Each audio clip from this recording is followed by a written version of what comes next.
All right. Welcome back, family. Blessed to have you guys joining us as we dive into one of my favorite topics, talking about the firmament. And it's the only structure, as most of you know, that was made on day two of creation. And the proofs for this barrier just keep pouring in.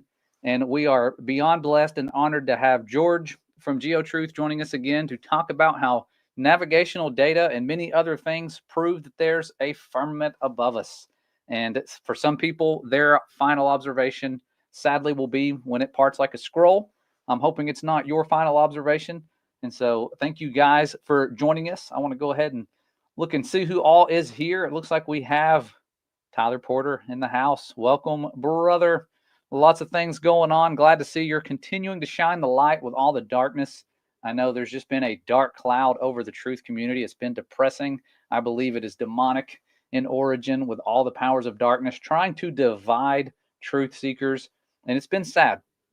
And so continue to pray for guidance into navigating this crazy world we're in, with all the deceptions and people out there being deceived and all of that. So we really need to pray and unite in spite of all the crazy division that's going on. Looks like we got GR Cleve in the house. Welcome, Peter W. Good to see all of you people. Firmamental, Perth, and over New Brunswick. Glad to have you. Well, I'll be continuing to read the comments as George is going to see if you guys have any questions. We're going to go ahead and bring him on, and we will get started with his presentation because it's a lot to cover.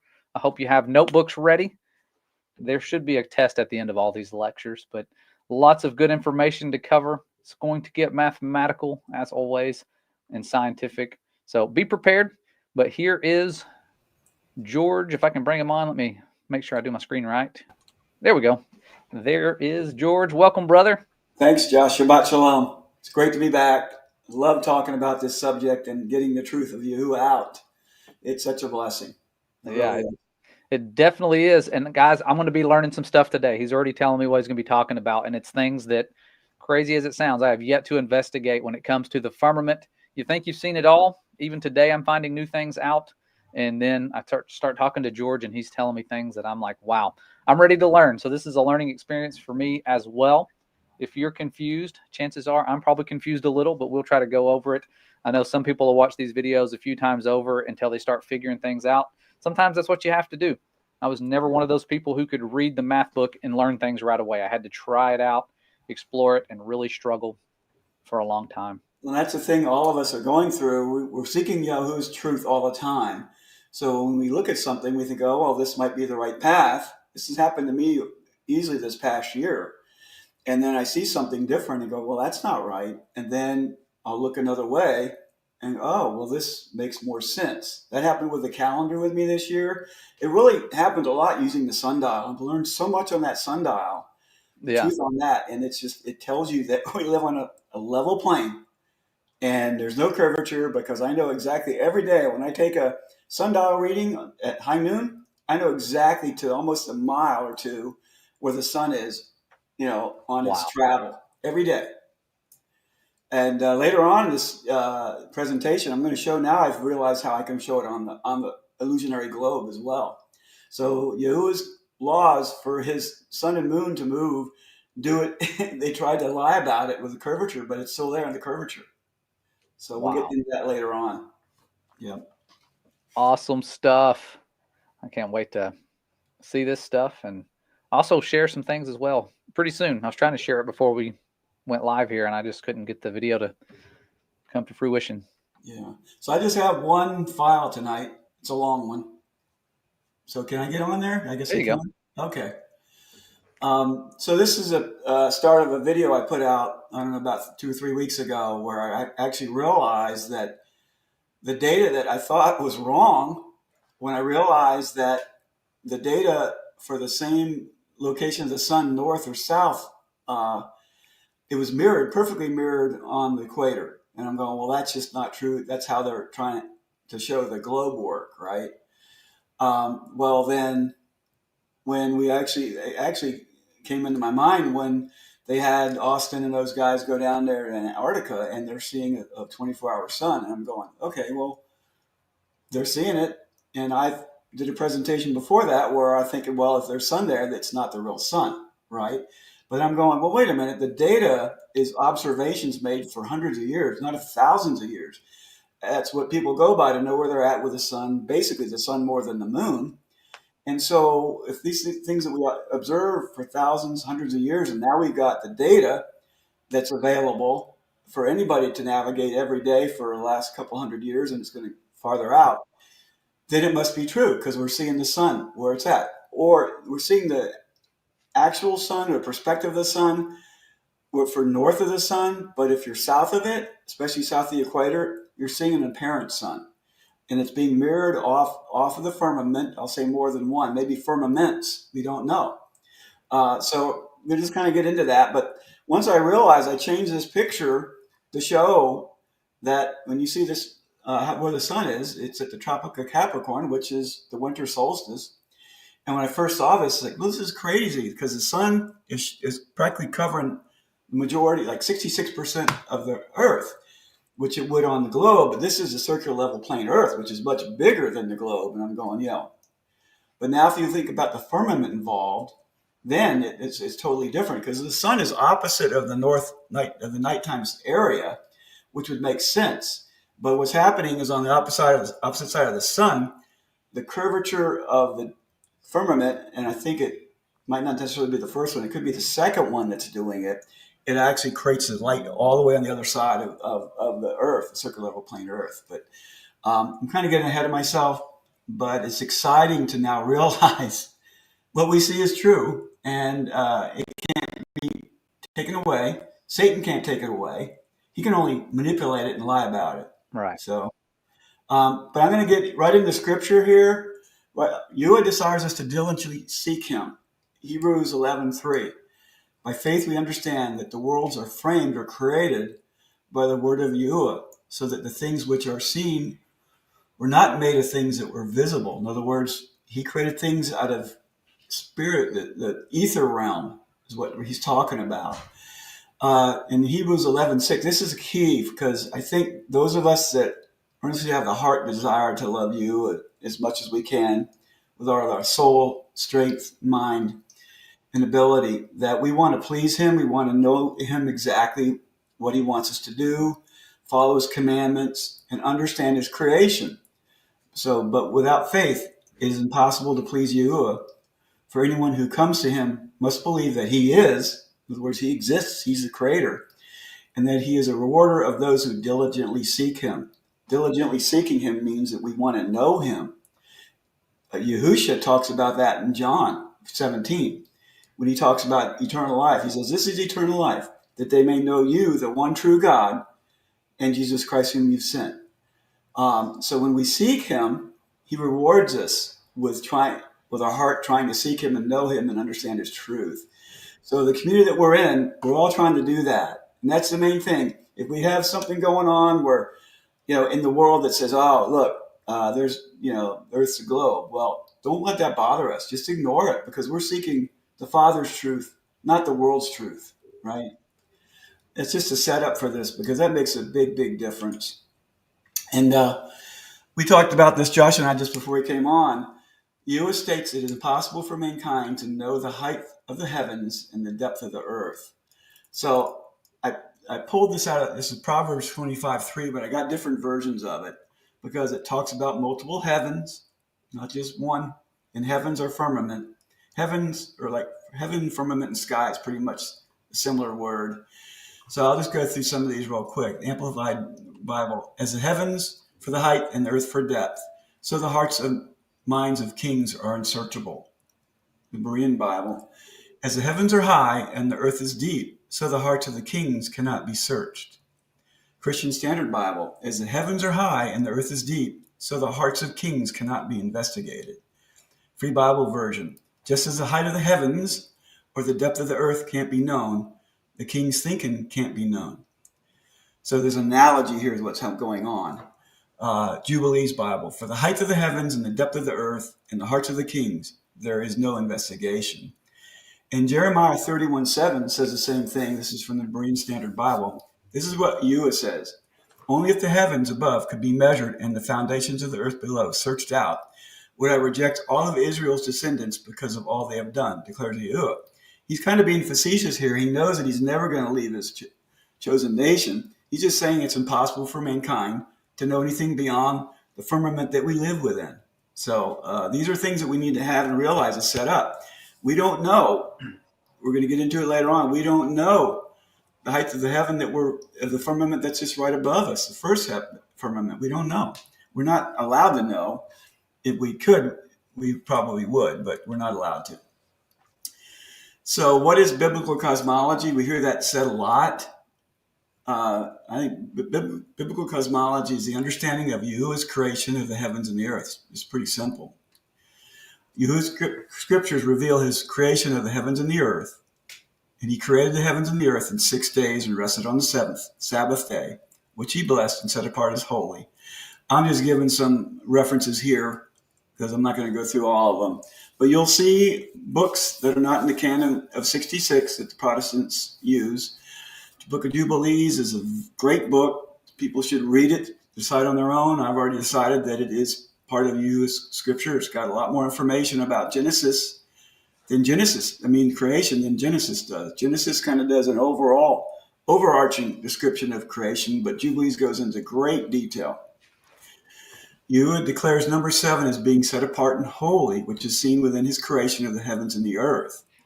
Here's some examples. 7 days a week, Exodus 20:11. 7 years in a Sabbath year, Leviticus 25:4. 7 Sabbath years, which are 49 years, 7 times 7, Leviticus 25:8. There are 7 firmaments in heavens. And again, we're going to get these from other books outside of the canon. And it's interesting that these books are left out. First Enoch was originally in the canon early on for the church community, but they put it out. They took it out. They should never have done that because First Enoch is another book that has information that is from Yahuwah's words. First Enoch saw holy visions of the heavens, which the angel showed him. Apocalypse of Abraham. Abraham is a key figure in Yahuwah's word. He basically declared that Abraham, he's the chosen one for his holy nation of Israel, where all the descendants will come from. So at one point in that book, the angel Joel from the seventh expanse, seventh firmament over the heavens, this is in chapter 5, informs Abraham Yahuwah has chosen him. Through a holy vision, Abraham is translated from above the seventh firmament to encounter and worship Yahuwah. Abraham describes the firmaments he sees below him. That's in chapters 25 to 27. I highly recommend you investigating into this if you haven't done it, because there's so much information here and you can test it yourself. Test it with other scriptures. Now, the canon of 66 don't have these scriptures because these were written by Abraham, the patriarch, and that was handed down from him to his family. Same way with First Enoch. He handed his writings down to the descendants after him. Noah took it in the ark with him, and so they had that when they came through the flood. The testament of Levi fell upon a deep sleep, and an angel showed him holy visions of the heavens. Levi is one of the 12 sons of Israel. And that's in chapter 2 and 3. And we're going to look at some of these because these have information we need to know about biblical cosmology, or the creation of the heavens and the earth. 7 angels are mentioned in First Enoch: Uriel, Raguel, Michael, Seguel, Gabriel, Raphael, and Phanuel. So we have this number 7 keeps popping up. It's a perfect number for Yahuwah.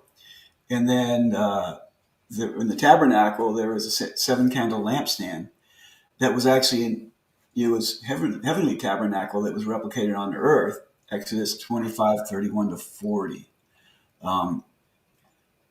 So what I've done here, as I've broken down, I've done it 2 ways. Biblical cosmology, Yahuwah's creation of the heavens and the earth. We'll talk about the earth first, and then we'll do the heavens later, because the earth, there's some things on the earth that we can go through pretty quickly.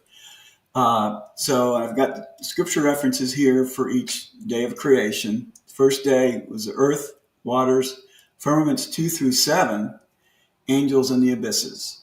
And you can see the scripture references there. Day 2 of creation, firmament 1, between waters above and waters below the earth. That's the only thing that you did on day 2 of creation. Day 3 of creation, dry land, because the waters rolled off of the land. Dry land, sky, rivers, lakes, seas, mountains, seeds, plants, and trees. Now, day 4 really is in one of the firmaments, but we'll just say that day 4, the sun, moon, and stars were created. Day 5, sea monsters, fish, and birds. And day 6, animals, cattle, and male Adam. So I put some notes here. I'm not going to read that all the way through, but this note comes from Jubilees 317. Well, maybe we should, because again, Jubilees talks more about what happened during creation, especially the week after it. So if you look at Genesis 1, 24, and 31, it tells you the sixth day he made male and female. Okay. But Adam, we'll see later on in Genesis that Adam's rib was taken out to create female Eve. She was formed out of Adam, put it that way. It's not really creation, but she was formed out of Adam because after the sixth day of creation, all of creation was complete with Yahuwah. So we go down here real quick. So let's read this Jubilees 3, 1-7. So it says, and on the 6 days of the second week, this is angels speaking. This is the angelic hosts are speaking to Moses. This part of Jubilees was actually given to Moses on Mount Sinai when he was up there to get the 10 Commandments. So that's what it says. And on the 6 days of the second week after creation, we brought, according to the word of Yahuwah, unto Adam all the beasts and all the cattle and all the birds and everything that moves on the earth and everything that moves in the water, according to their kinds and according to their types. The beasts on the first day, the cattle on the second day, the birds on the third day, and all that moves on the earth on the fourth day, and that which moves in the water on the fifth day. And Adam named them all by their respective names, and as he called them, so was their name. And on these 5 days, Adam saw all these, male and female, according to every kind that was on earth. But he was alone and found no helpmeet for him. And Yahuwah said to us, angels, it is not good for that man should be alone. Let us make a helpmeet for him. And Yahuwah caused a deep sleep to fall upon him, and he slept. And Yahuwah took for the woman one rib amongst his ribs, and this rib was the origin of the woman. I can't read that. The thing's in the way. Can you read it, Josh? Let me see. Yeah, I have it full screen, so it's hard to see. Are you on the bottom line? Yeah, the slide 5 telling me slide 5. I can't read it. It's hiding it. Okay. Is it the part where it says, and Yahuwah caused a deep sleep to fall upon him, and he slept? Go ahead. Yeah, go ahead from there. Yeah. And Yahuwah took for the woman one rib from amongst his ribs. And this rib was the origin of the woman from amongst his ribs. And Yahuwah built up flesh in its stead and built the woman. And Yahuwah awakened Adam out of his sleep. And on awaking, he rose on the sixth day. So this is mirroring that first week, those first 6 days of creation where man was made on the sixth day. This is week 2. Yep. And now woman is being made on the sixth day, week 2.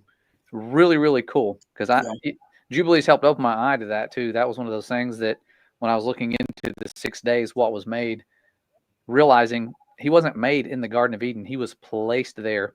Yes. And it was after that 6th day. So really, really cool. And it says, and Yahuwah brought her to him, and he know her and said unto her, this is now bone of my bones and flesh of my flesh. She shall be called my wife. And him making a woman after he made man, it's so evident when you even look at the chromosomes, the ones that determine gender, the women have more genetic information on their chromosomes that determine their gender because there was more added to them so they could do what they were designed to do. It's really, really cool. Yeah. And you see it that way when you look at the X and Y chromosomes. The reason man has an X and a Y, they call it a Y because it's smaller. And you look at the woman, she has 2 X chromosomes. She would need more genetic information to do the things she can do. that man could not do. Really, really cool Yeah. seeing that, remnant left over from creation, that little impression he made way back when. Yeah. So that it's just an amazing when you read all that more detailed information. And the Book of Jubilees was given to Moses. He walked down off of Mount Sinai with it to have it, so that they can use that to follow Yahuwah's words. I mean, there's so many things in Jubilees that really Genesis doesn't talk about.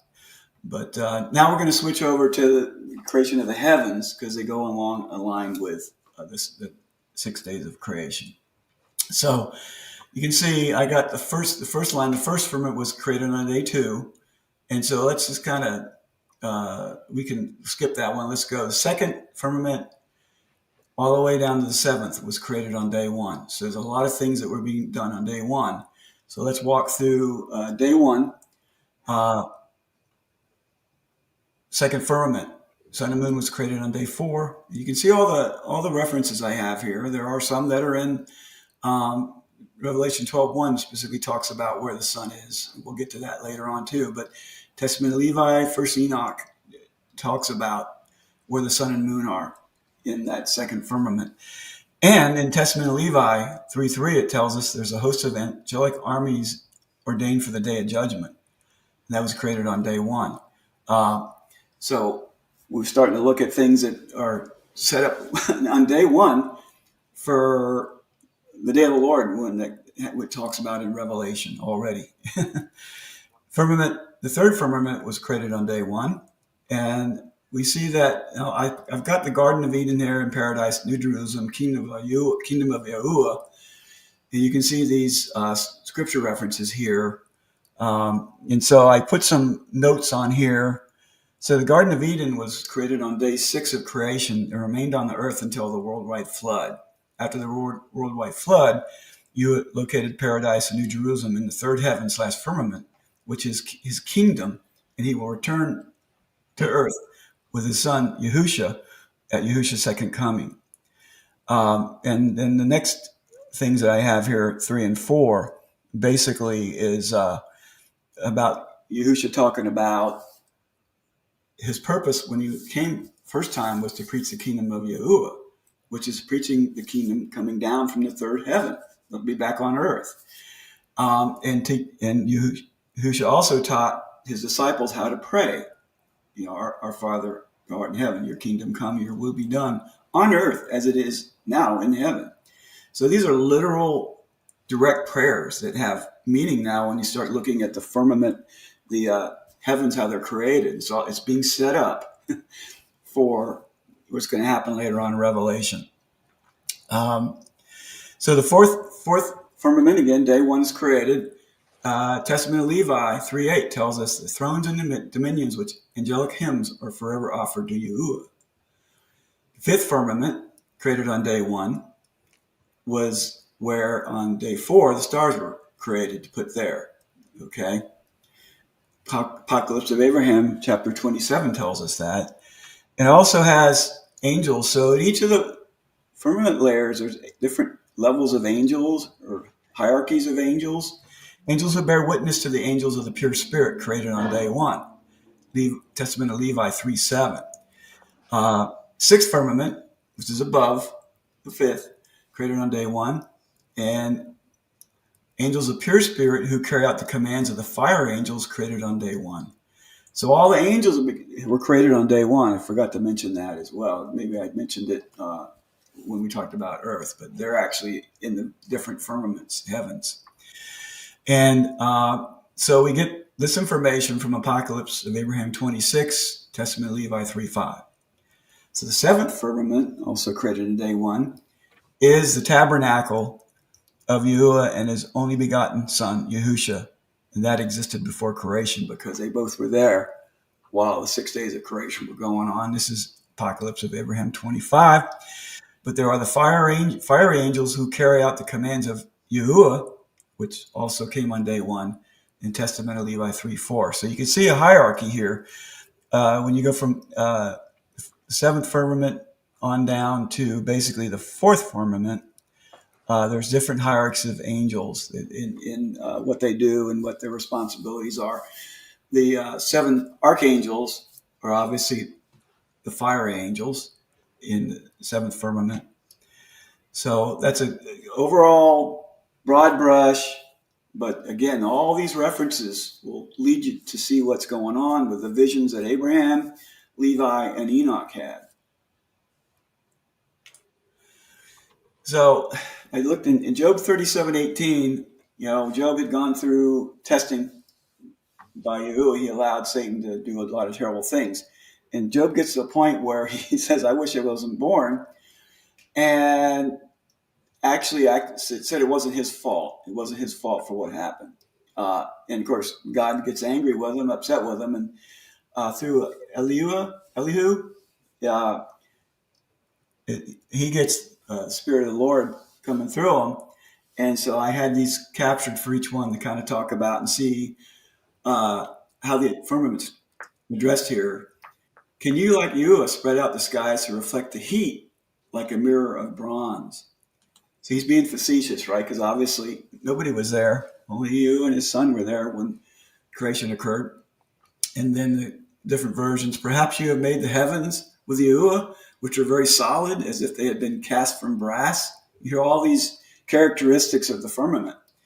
Thou perhaps made the heavens with Yahuwah, which are most strong, as if they were molten brass. Can you stretch out the skies? See, now skies is heavens, firmament, same thing. Multiple. With Yahuwah and make them as firm as a mirror made of metal? Hast thou with Yahuwah spread out the sky, which is strong, as a molten looking glass? We've heard that before. Wilt thou establish Yahuwah foundations for the ancient heavens? They are strong as a molten mirror. Can you with Yahuwah spread out the firmament of the skies, hard as a molten mirror? So we see this constant. There's multiple firmaments. We're getting description of a mirror that's molten, and all these characteristics. And this is a molten type of looking glass. When you hear the term molten looking glass, it's for looking because it magnifies something. We've talked about that before, and you can see this magnifies. Like my hand is like massive, like right. with a looking glass. That's what they used them for. They knew how to make lenses back then to magnify things. This is not a new creation. They were far more advanced than we think. For someone like Job way back then to understand, okay, a looking glass, I know what that is. They were using things like that, and we're told, microscopes weren't invented until recent times, but I think they had technology far beyond what we could imagine. Yeah. So I'll switch to the next one. So again, this is all about biblical cosmology, building up what is it, and we need to have a common understanding of it. So detailed scriptures references prove the sun and moon are located in the second firmament. So I'm going to walk through that. Testament of Levi 2:8. And I further saw a second heaven, far brighter and more brilliant, for there was a boundless light also therein. Pretty much sounds like the sun. And now I want to use First Enoch because I won't read the whole thing, but this is part of it. My key is where I bolded it and underlined it, because it says that the moon and the sun are in size. They're equal in size. So in order for them to be equal in size, for us to see it equal in size, they need to be close to each other. They can't be in one firmament or the other. And I used two scripture references in Enoch. First one was 72:35-37. The second one is Enoch 78:1-3. Again, these are the two greater lights. Their discs are like the discs of heaven, and in size the two are equal. Tells us they need to be close to each other. So Revelation 12:1, and a great sign appeared in heaven, a woman clothed in the sun, with the moon under her feet, and a crown of 12 stars on her head. The woman described as Mother Jerusalem and as paradise, or New Jerusalem, kingdom of Yahuwah, located in the third heaven and firmament. Here's Bible verses for that. Testimony of Levi 2:8 states the sun is located in the second heaven firmament. We just read that up top. Revelation 12:1 states the moon is located in the second heaven/firmament, which means that's where the sun's got to be. First Enoch states the sun and the moon are equal in size, which tells us they're in close proximity. proximity to each other in the second firmament. So it kind of points to where they're located. So I'll say that statement right now. The sun and moon are located in the second firmament. Since paradise / New Jerusalem is located in the third heaven / firmament and is clothed in the sun, which is located in the second firmament / heaven, the sun shines down through the second and first firmaments on the earth we live in, and the sun shines light up through the third firmament to clothe paradise, New Jerusalem, in the sun's light. Okay? Wow. So we need to think about this. You as creation of the seven firmaments above, and how the sun and moon located in the second firmament function could be wonderfully and masterfully designed by him to provide light within all seven firmaments, which is beyond mankind's comprehension, right? I'm going to say, that's wrong. It should say how. How foolish are we to believe the sun and moon provide light only below the first firmament we live in and not in all the other firmaments, right? Because if they're all doing the same thing, if they're all firmaments are made of the same thing, he could have created these things to be lined up or to broadcast that light in every area of these firmaments for his angels to enjoy. We just don't know. Yeah, and Jubilees talks about him keeping Sabbath with us, that it's Right. something he set apart. It's not like he has a different sky clock, that he's looking at, that it sounds like he's using the same clock that we use Yes. above our heads, but it's like Exactly right. down at it. Yeah, just think of the circular level plane Earth that we live in. Just it's a wider diameter. We have no idea how wide it goes. It's still a clock. It's still a clock. We're all on the same day and time. All the different realms are all when the sun goes around and it's lighting their areas up too, and the moon's doing it as well. We're all on the same time. So you may have created all the firmaments to mirror and reflect the sun's and moon's light, which could provide similar light, on the land and water areas on the earth within each firmament. It's very something to think about. We don't know, but why would, we have to not limit ourselves and think, wow, we're the only ones that have the sun and the moon. So when we try to model the sun and the moon, Proverbs 25:3 and Jeremiah 31:7, any modeling of the sun and moon with them located in the first firmament is incorrect because they are in the second firmament. In addition, the physical characteristics of the first firmament structure is not accessible and therefore unknown. We don't know the curvature of it. We're not allowed to. Proverbs 25:3 and Jeremiah 31:37. Modeling of the sun and moon in the second firmament is impossible because the physical characteristics of the first and second firmament structures are not accessible and therefore unknown. But again, I'm going to go back to this quite a few times. Mankind has been observing the movements of the sun and moon above the earth for thousands of years. Based on these observations, navigational data, which is the azimuth angle and altitude angle of the sun or moon, are provided for any location on the earth at any minute of any day of any month of any year. We have that data, and I'm using it now and understanding it more and more. So I want to talk about the United States Naval Observatory navigational data. Like I said, mankind has been observing the movements of the sun and moon above the earth for thousands of years. Based on these observations, the Naval Observatory navigational data is the only trusted source of data available to determine the location of the sun or of the moon, altitude angle or the sun or moon, and azimuth angle of the sun or moon at any location on the earth at any minute of any day of any month of any year.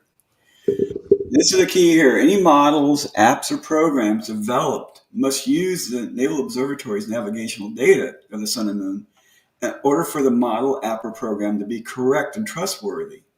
In other words, the Naval Observatory navigational data is the model or data to know the locations and movements of the sun and moon above the earth at any minute of any day of any month of any year. That's pretty much what I've come to with a year and a half of me trying to understand navigation and how it works on the level Earth. And it's making more and more sense.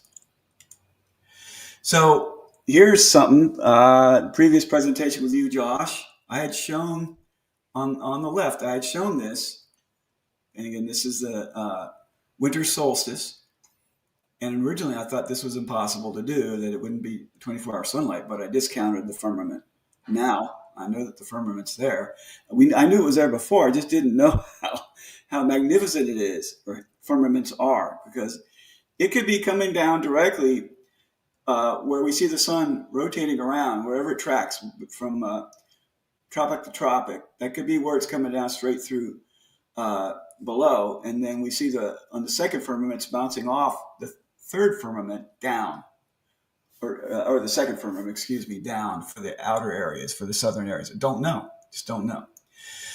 But when you look at this, and then the firmament trackers, they've got a really good app coming out, and I think they actually use the navigational data for how they show their modeling, because it pretty much shows the same thing that I did using navigational data and just plotting it out based on latitude and longitude and creating it myself.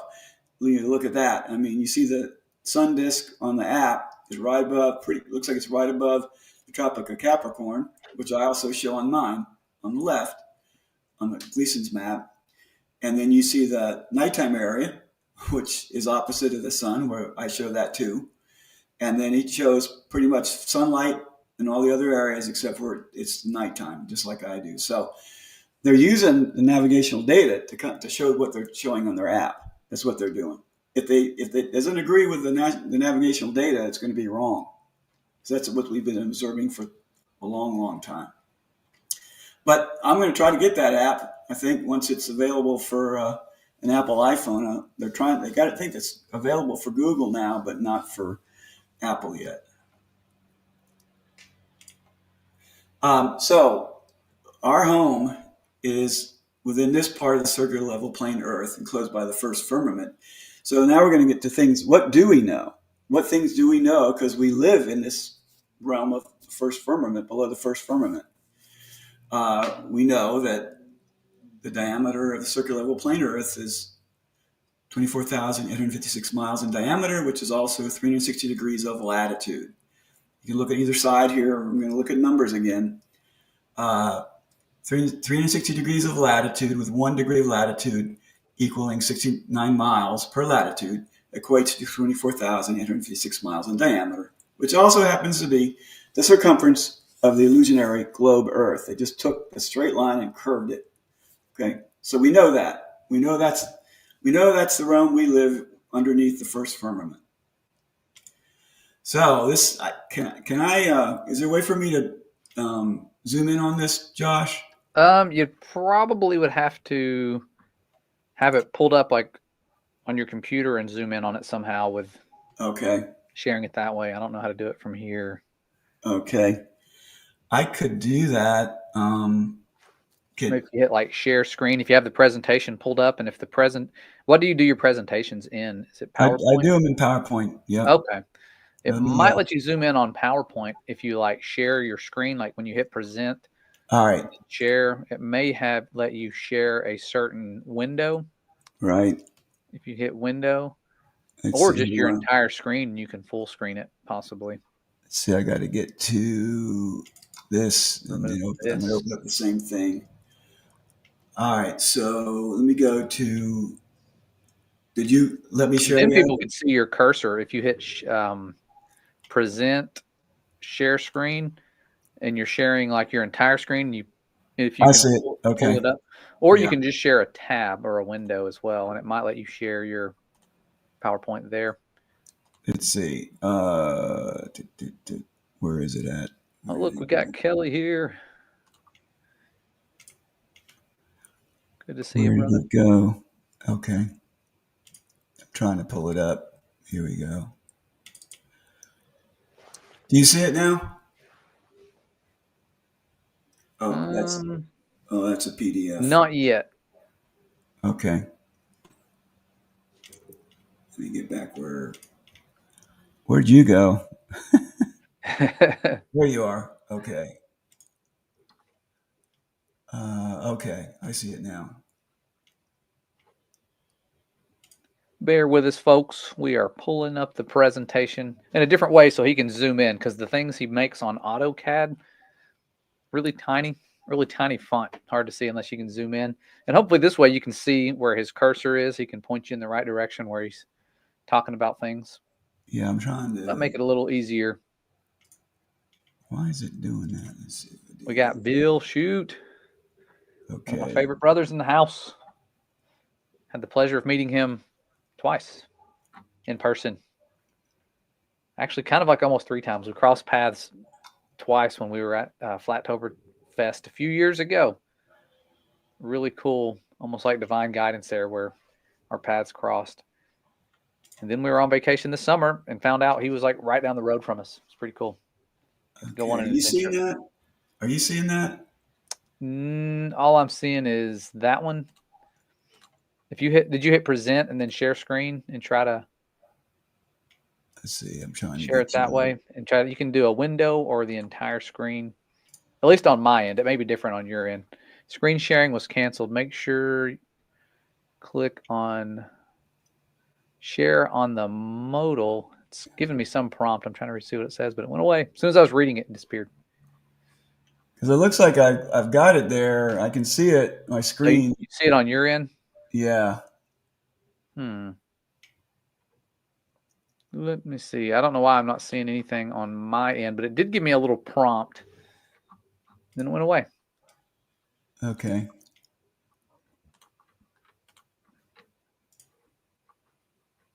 So I'm trying to see.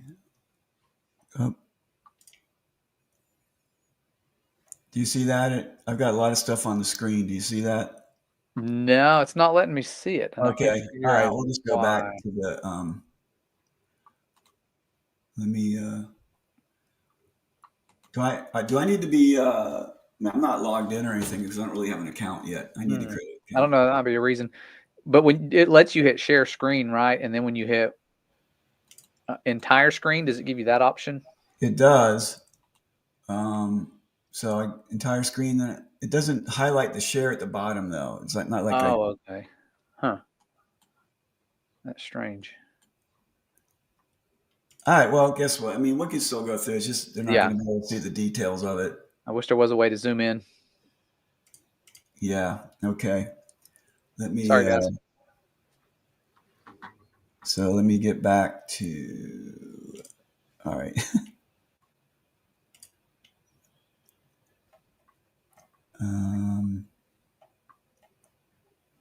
Okay. So yeah, this is. Let me go back now. But you see that now, right, Josh?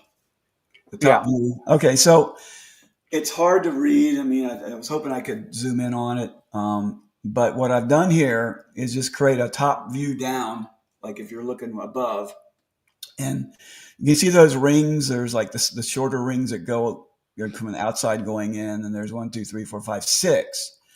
Those are the firmaments, okay, that actually come down. Each firmament's above each other, and it actually is supported. The foundation is the Earth. The Earth is much larger than what we live on. And then you have the other ring, the bigger one, that is where we live, and that's our circular level plane Earth. But so let me go to the next one. It just kind of gives an idea and explains all the different things that are going on in each firmament area there. And this, I've got another bigger size for this, but this is like a cross-section view where you see, and the different firmament levels are all basically sitting on top of the foundation of the Earth. Again, the Earth, land and water area of the Earth where we're at extends out continually for who knows how long. We don't know. But just trying to give a better depiction of that, of what's going on with all the Bible verses. But you can see we don't even know how thick these other firmaments are. Between after the first one we are in, the other ones, who knows how big they are? They could be so large we have no idea at all. Right. Now this one, you can see a little bit better, right? Yeah. Okay, this one I zoomed in because I wanted to purposely talk about this. So if you see North Center there, and so it says Earth, land, and waters. This is our realm. This is where the circular level plane Earth is. And you see it's got the equator to the right and to the left, and then you go to the right and the left, you see Antarctica south perimeter edge on either side. So this is to scale, by the way, as far as what I know and what we live in. So that distance from left to right of the Antarctic south perimeter edge is 24,856 miles. Okay. Now, and then also based on the navigational data, I always tell people the sun is always at its perspective is always at 3,107 miles above sea level, and the moon is at 3,062 miles above sea level, or 45 miles below the sun. That's always its perspective when you do double triangulation. So you can see in the second firmament, those little dots. There's little dots. You can see the sun is 30 miles in diameter, 3,107 miles above sea level. And where you see them on either side of the center, that's the sun's where it goes farthest south, Tropic of Capricorn, farthest north, Tropic of Cancer, on either side of center north. The moon is below it, 45 miles. You see, there's the same size. Those little dots are 30 miles in diameter because it's basically to scale with the Earth, which is 24,856 miles in diameter. And you can see that the moon actually traverses farther south and north during its lunar cycles on either, and so it's very interesting. I just want to give a perspective. That's if they're in the second firmament, they're somewhere in there. I don't know exactly where because I don't know where the second firmament starts or stops, and we don't really know where the first firmament, and that's what I want to focus in on. So, and you and I just have talked about this. We always ask, well, how high is our firmament? And we kind of play around. We say, well, we know that NASA tells us the Kármán line is 62 miles. It's an invisible barrier, but that's what they use for going from basically our sky to space. So 62 miles. Sometimes I'm thinking, we don't know. We just don't know because we're not allowed to. But just to give you an idea, see that red line in the middle, center north there? The top of that firmament layer right there is 500 miles to scale. And so my question is, well, we don't know. The firmament height, is it 100 to 500 miles? We just don't know. And then if you go all the way to the right over here, where I say firmament height of 3 to 54 miles, that arrow is basically 690 miles north of the Antarctic south perimeter, which again, now we have to consider we remember that 1958 American Encyclopedia had a statement in there that a pilot saw the firmament at 80 degrees south latitude at 13,000 miles of elevation.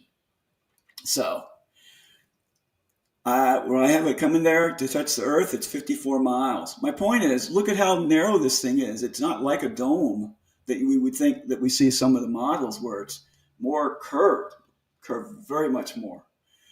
So if we even say that we try to put the sun in the first firmament, which we know is wrong, we're going to have some issues with it trying to shine down through to cause that mirroring to occur at the equator. And so I'm just saying that we don't know. It's like, that's all we know. We just know that the Earth is 24,856 miles in diameter. We don't know how high the firmament or how it's curved. We do know, I'm hoping more people will get into the navigational data, that the perspective elevation of the sun and the moon are as they're shown here. Those things are to scale. So that's what I'm getting at is, if we're going to talk about biblical cosmology and to understand the creation of the heavens and the earth, we really need to get a group of trusted believers in you and his son Yahushua who truly understand Yahuwah's creation of the heavens and the earth, and need to come together to agree upon one biblical cosmology. We kind of look foolish if we don't, because we can't really talk to the heliocentric cosmologists because they all agree on one exact same cosmology. And, that's what they do all the time. So the point is that those scriptures that we went through gives us a framework for how you have created the heavens and the earth. We don't know all the details of it, but we get a general idea. Okay. And that's my point. There are many people in the biblical cosmology community who say they believe in biblical cosmology, but have different concepts or ideas what the cosmology looks like, which should not be. Their concepts or ideas of biblical cosmology consist of anywhere between one firmament, heaven/heaven, to three firmaments/heavens to seven firmaments/heaven. There needs to be one agreed upon biblical cosmology. And so I just thought, like, what about, a biblical cosmology group that wanted to come together and agree upon? I mean, there are already guys out there in Kingdom Crew, Ken Heidelberg. I would recommend people going to his playlist. He talks about the creation of the heavens and the earth. He pulls out the same scripture references a lot more than I did here, but he pulls tons of them out that references what I do. His cosmology is pretty much what he thinks it is I agree with that, because I can see where things line up like he does. Wes Blaze, he's got a pretty good layout too, but the one thing, he's got the sun and the moon in the third firmament, and so there's some issues there. Would like to understand, but it'd be cool to get everybody together to agree upon one, so we have one reference point, one place where we can say this is what we believe in. And if somebody goes, I believe in biblical cosmology too, well, what do you believe? And then find out what they think, because although they're believers, they might not have the same cosmology idea. So we kind of like, well, what do you think about this? And so it's more like a teaching thing that needs to happen. I mean, there's only one cosmology that you did. There's only one,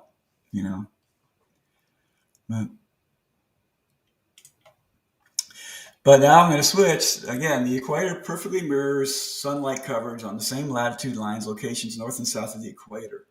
This is what kept popping on, hitting me, looking through the data, and I kept thinking, this isn't right. This is fake. But now it is true.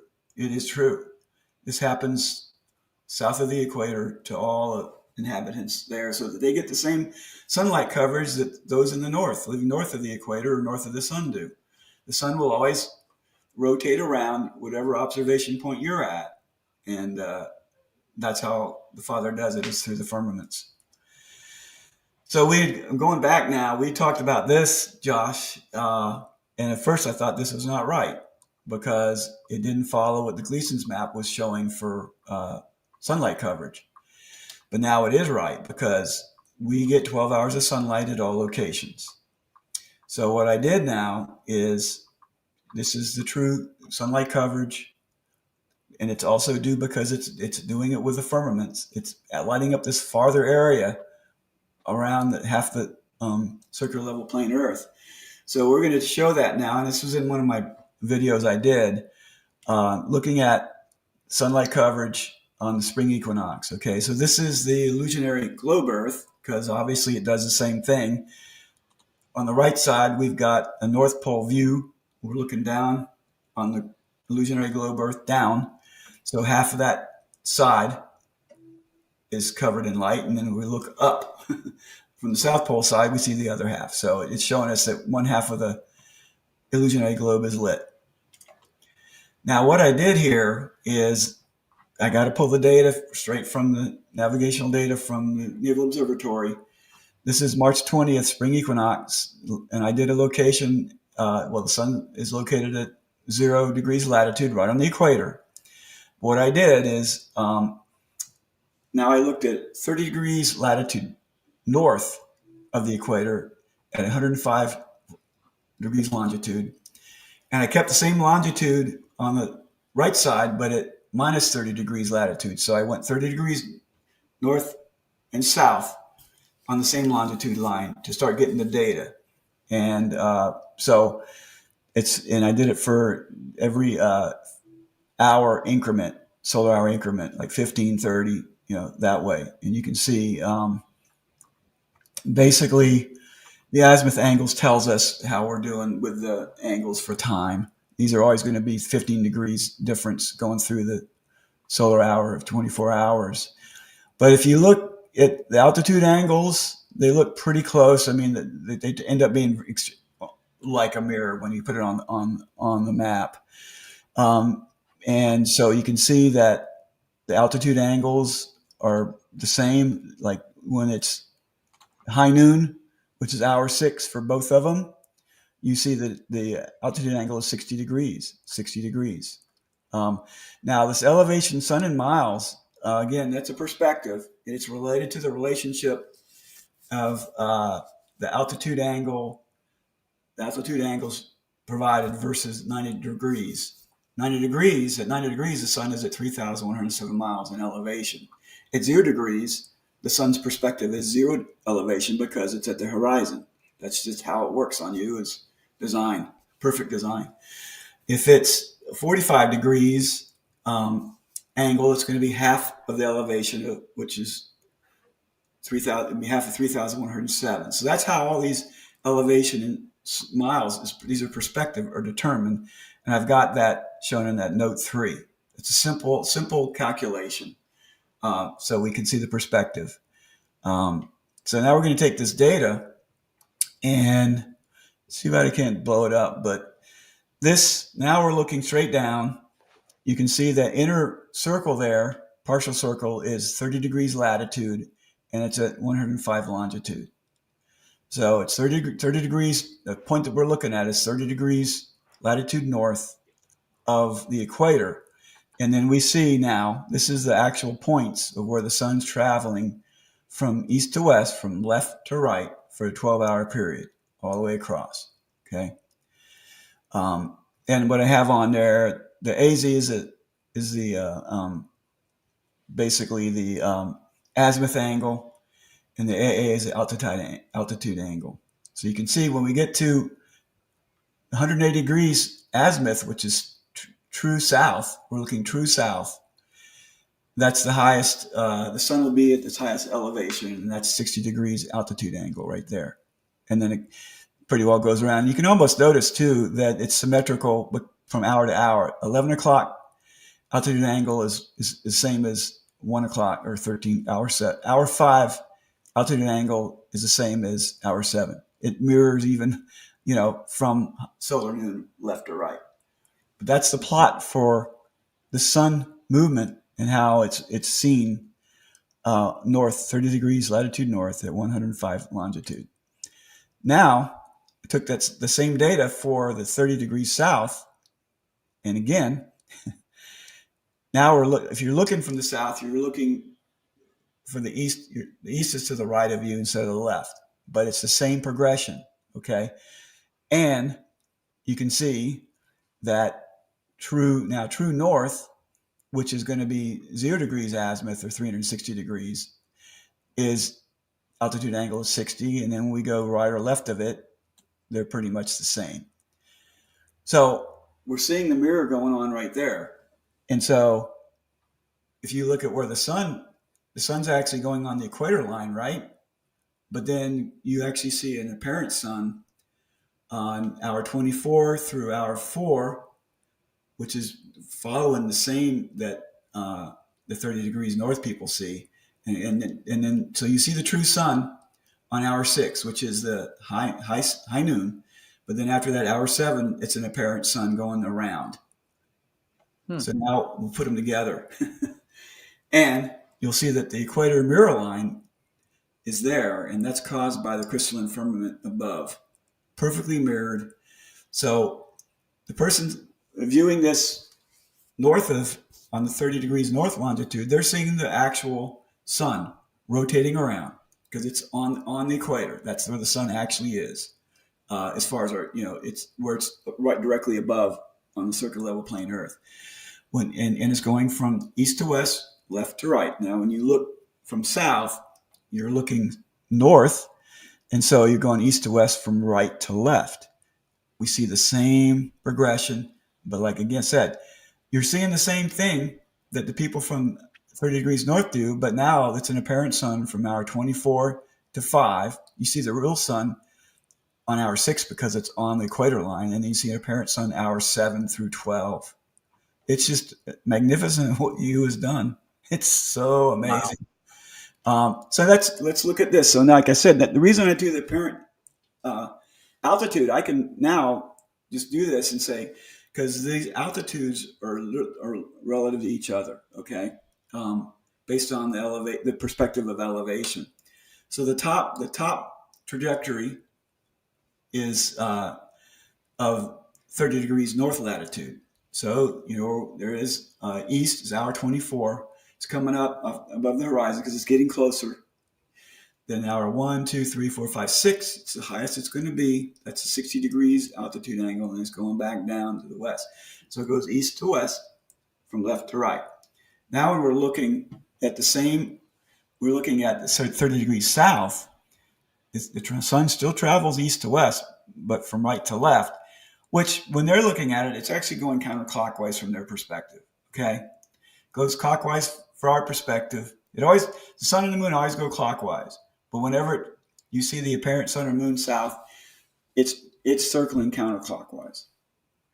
But again, look at the perfect mirroring of this. So they get to see the same thing we do.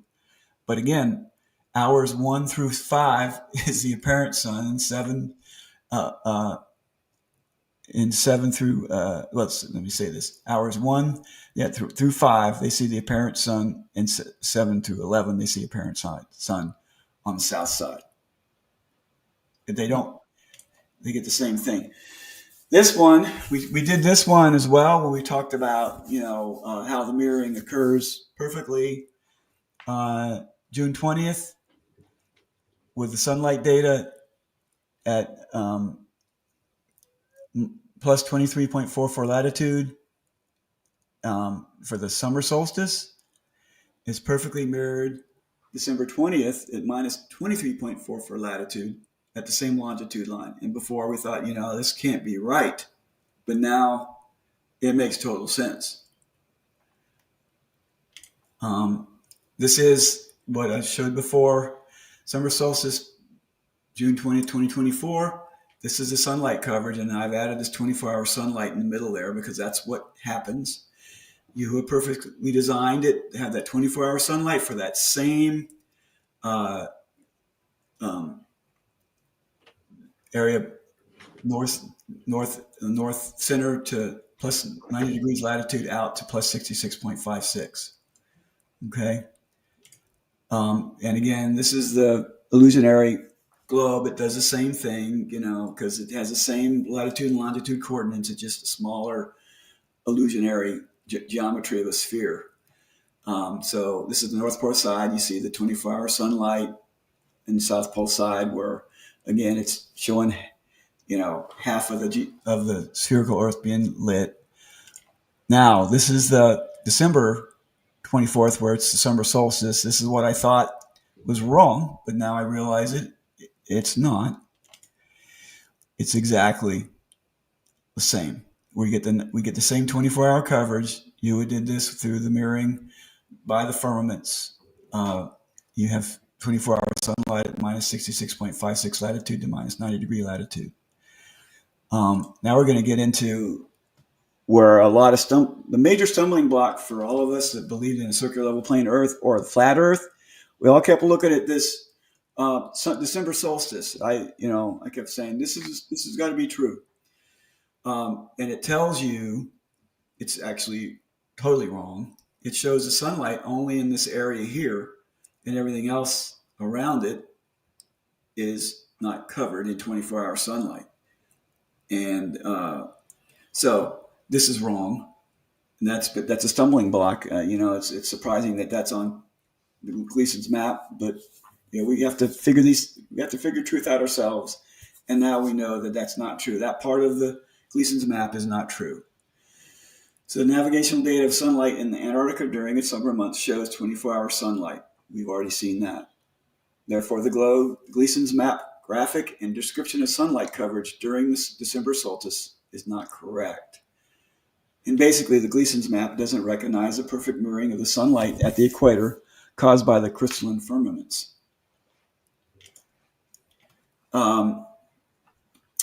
And this also showing that's why it works on the illusionary spherical Earth, because it's mimicking the same data. The data is the same for both the circular level plane Earth and the illusionary globe.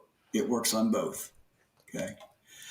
Now we're going to get into more detail. I know this is probably hard to see, but what I've done here is I'm going to now use the June 20th data for plus 23.4 latitude, sun's navigational data at plus 80 degrees latitude. So I'm now going to be located within 24-hour sun. I've gone far enough north for the summer solstice, and I've got the data there. Again, 24 hours. This comes directly from the navigational data of the Naval Observatory.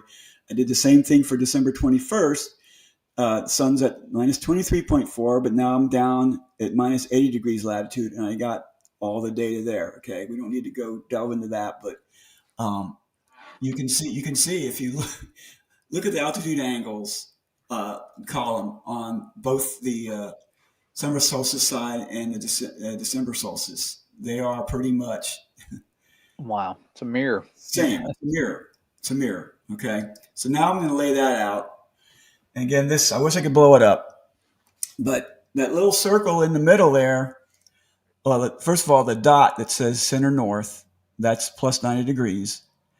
And then the circle that's around it, that's plus 80 degrees. So now I'm plotting out the track because I know that the sun is at plus 23.4 latitude. That's what that circle is there. And I've also shown the outer circle is the equator. So everything here is to scale. This is coming right off of AutoCAD, plotted out. Everything is perfect, perfectly scaled. And so you can see, let me try to get where, okay, so let me go where hour one is over here on the left side at azimuth 15, okay? And you can see, if you look at the altitude angles, it's 13.9. Actually, let's go where it says 24. That would be basically farthest away because we're farthest away, but we're still getting sunlight at 13.5 degrees altitude. So when you look at the altitude all around here, it goes from 13.5 at hour 24, and it keeps creeping up. When we go around each hour, going up, and we were at 90 degrees azimuth straight up from our location there at plus 80 degrees. We were at 23.8 degrees altitude angle. And then we go to hour 12, which would be high noon, we're at 33.5. Okay. So we see there's 24-hour sunlight going on there. The sun never goes below the horizon. The lowest it goes is 13.5 altitude degrees. And this is what it does when we look at it for the trajectory. Again, this is all relative to the actual elevation. The sun is low because we're pretty far, still pretty far north at 80 degrees. So the sun travels east to west from left to right. And here we see hour one, and it gets up hour 6. It's going higher. At hour 12 is its high noon, and then it mirrors going down to hour 18 west is similar to the same height as hour 6, and then 24 is still above the horizon. Okay, so we see 24-hour sunlight in that area. So I just went back to the table now. So we're going to now do the same thing we just did for the summer solstice to the winter solstice. And now our circle is going to get a lot bigger, so it might be harder to see. And it is. So now what I've done is you can see the center north, the equator. You see the equator, 0 degrees latitude, and then farther out where I've got the sun on minus 23.4 latitude, and it's going around the 24 hours. This is the data that the navigational data shows, okay? It's hard to see, but if you look at hour 24, which is the farthest to the right, it's a straight line, farthest to the right, it still has an altitude angle of 13.5. Exact same, and it's got same altitude angle, 33.5 of the high noon, just like it did when it was the summer solstice. So this trajectory here, the sun's, how we see the sun out at minus 80 degrees latitude, which is that point there, the big dark point with all the hour lines going around. That shows the same data that we see north. So now what happens if we put them together? Well, first I want to show this. It's the same mirrored view of the sun like we said in the summer solstice at plus 80. It's the same, but now we're going from basically right to left because we're looking north. So hours 1 to 6, east, and it's the same trajectory. Hour 12, it's at the same altitude angle as it was for summer solstice, the highest, and it goes down to hour 24, and we see 24-hour sun. So we're seeing it. So now we do the mirror line here, and it's exactly the same mirrored circle caused by the crystalline firmament above. Just take that line, mirror what we saw for the sunlight coverage on the summer solstice, exactly the same for the winter solstice. Perfect. Another beautiful evidence of the firmaments. And I just compared them again. Here they are. The top one, we're looking at the summer solstice at plus 80 degrees latitude. The sun is at plus 23.4 latitude. And we go from east to west, from left to right to view the travel of the sun, always above the horizon. And then on December 21st, at minus 80 latitude, where the sun's at minus 23.4 latitude, we're looking from right to left, exact same trajectory. Beautiful, perfect. His design is perfect. Yahuwah's design is perfect. So this one's going to get. I did the same thing now. I thought, well, This means that anybody on minus 80 degree latitude, whatever longitude, every degree of longitude as you go around is seeing the same thing. Let me go back because I need to explain that more here too. So again, when you're at plus 80 for the summer solstice, the people are actually seeing the true sun all the way around for 24 hours. When you're at minus 80 degrees at winter solstice, the only time you see the true sun is when it's at high noon. The other times, and you can see the hours is going counterclockwise. It goes from 1 to 12 to 24 counterclockwise. The other times they see it's an apparent sun all the way around them. How magnificent is that for the Father to do that? How magnificent. But now I'm going to plot it because it's happening at every longitude line as you go around, every second of every minute, for all the different locations. And that's something amazing to think about that you did too. So what I did is I made the sun coverage every 60 degrees longitude for every 4 hours. Okay. And it's got the same data. So that's what you see there. Okay. It's it's doing that as the sun moves around. The parent sun's moving around for their perspective, and only when it's their high noon is when they see the true sun. And I'm going to kind of go through this real quick. Again, this is like hour 1, and you can see how it changes. So the sun, you can see the true sun there on minus 23.4 latitude, and you'll see how the other places of their longitude lines are seeing the sun, how it moves around. That's hour 2. Hour 3. Sun's going clockwise, but all the other locations it's going counterclockwise, the apparent sun. Hour 4 is noontime for plus 120 longitude. You can see it up there in the corner. Then we'll go to hour 5. Hour 6. The hour I'm mentioning is the sun, not is the sun's actual time. The other hours are different based on their longitude location. Hour 7. Hour 8 now is plus 60 degree longitudes, high noon. You can see it there because it's high noon for them. Hour 9. Hour 10. Hour 11. Hour 12 is high noon for longitude 0. Hour 13. Hour 14. Hour 15. Hour 16 is high noon for minus 60 degrees longitude.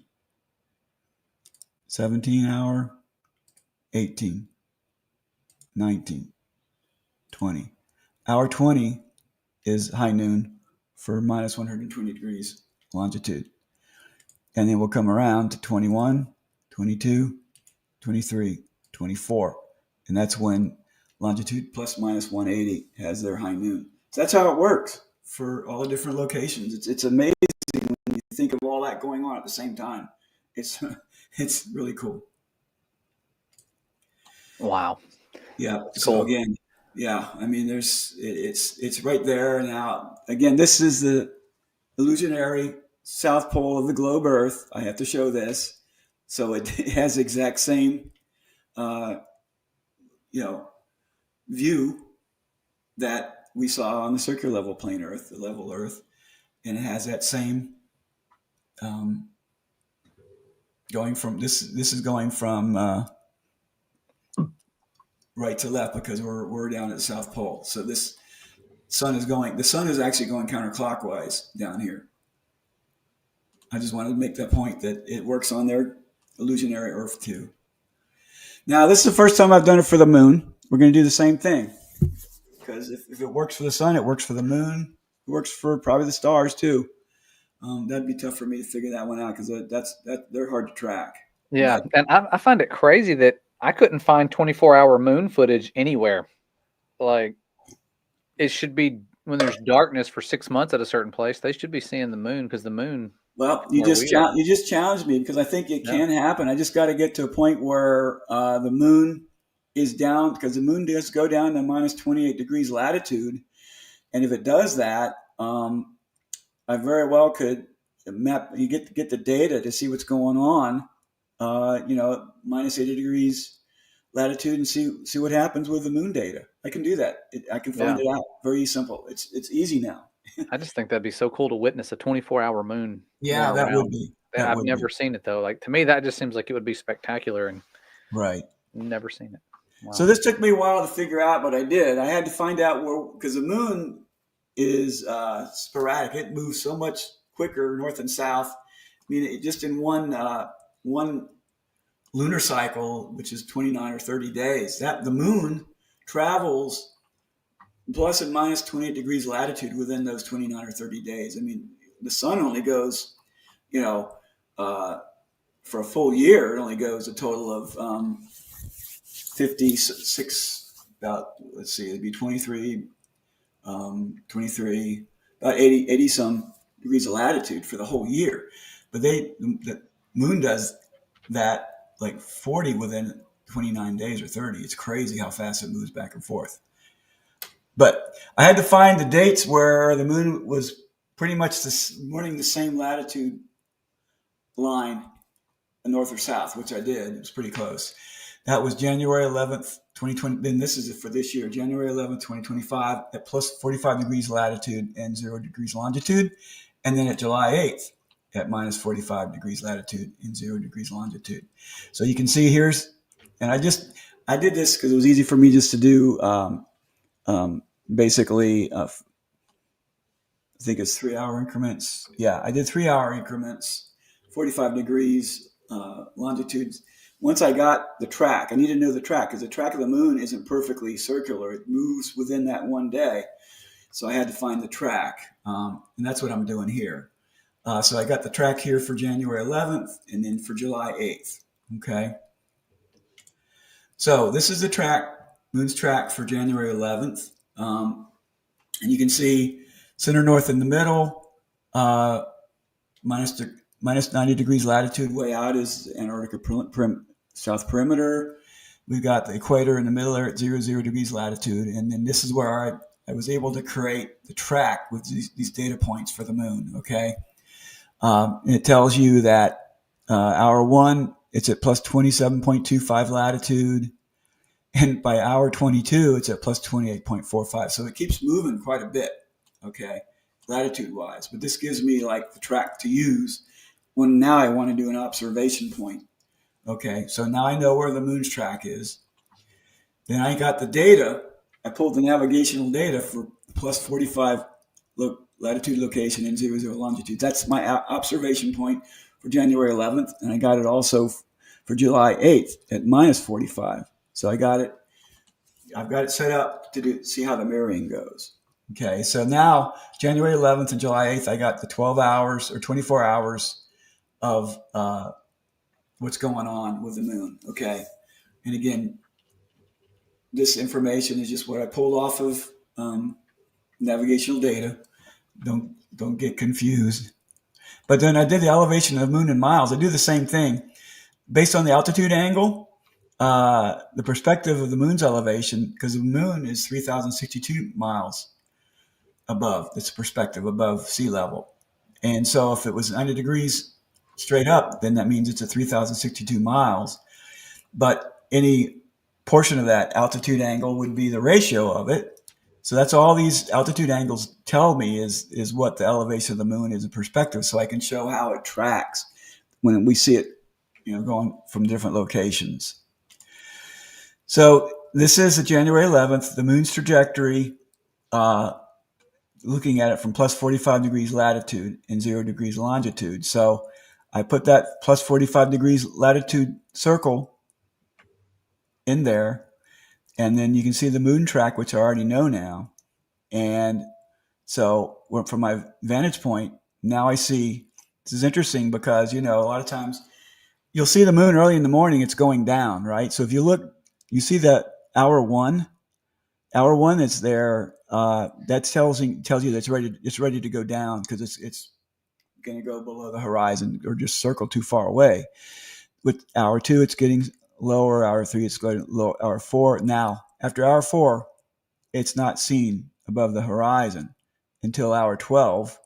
It's coming back up. See, because you can see we're getting a mirror again here where we're looking at the longitude line is 0, 0, and you can see every hour we're getting a mirror. In hour 12 mirrors hour 4, hour 13 mirrors hour 3, and back around. So now I'm seeing the trajectory of it. And can I go back? Let's see. Let me just show you, because one thing I didn't show was, here we go. Okay. So look at January 11th, look at hour 20, and the azimuth angle is 180 degrees. That means it's high moon. It's high moon. That's when the moon's highest altitude angle. And we see it is. It's 73.1. Okay. So I just wanted to point that out. And if we look at hour 13 for July 8th, that is high moon as well. And it's got the same 73.1 degree altitude angle. So we're already seeing there's a mirroring going on here on the table. But this now is January 11th.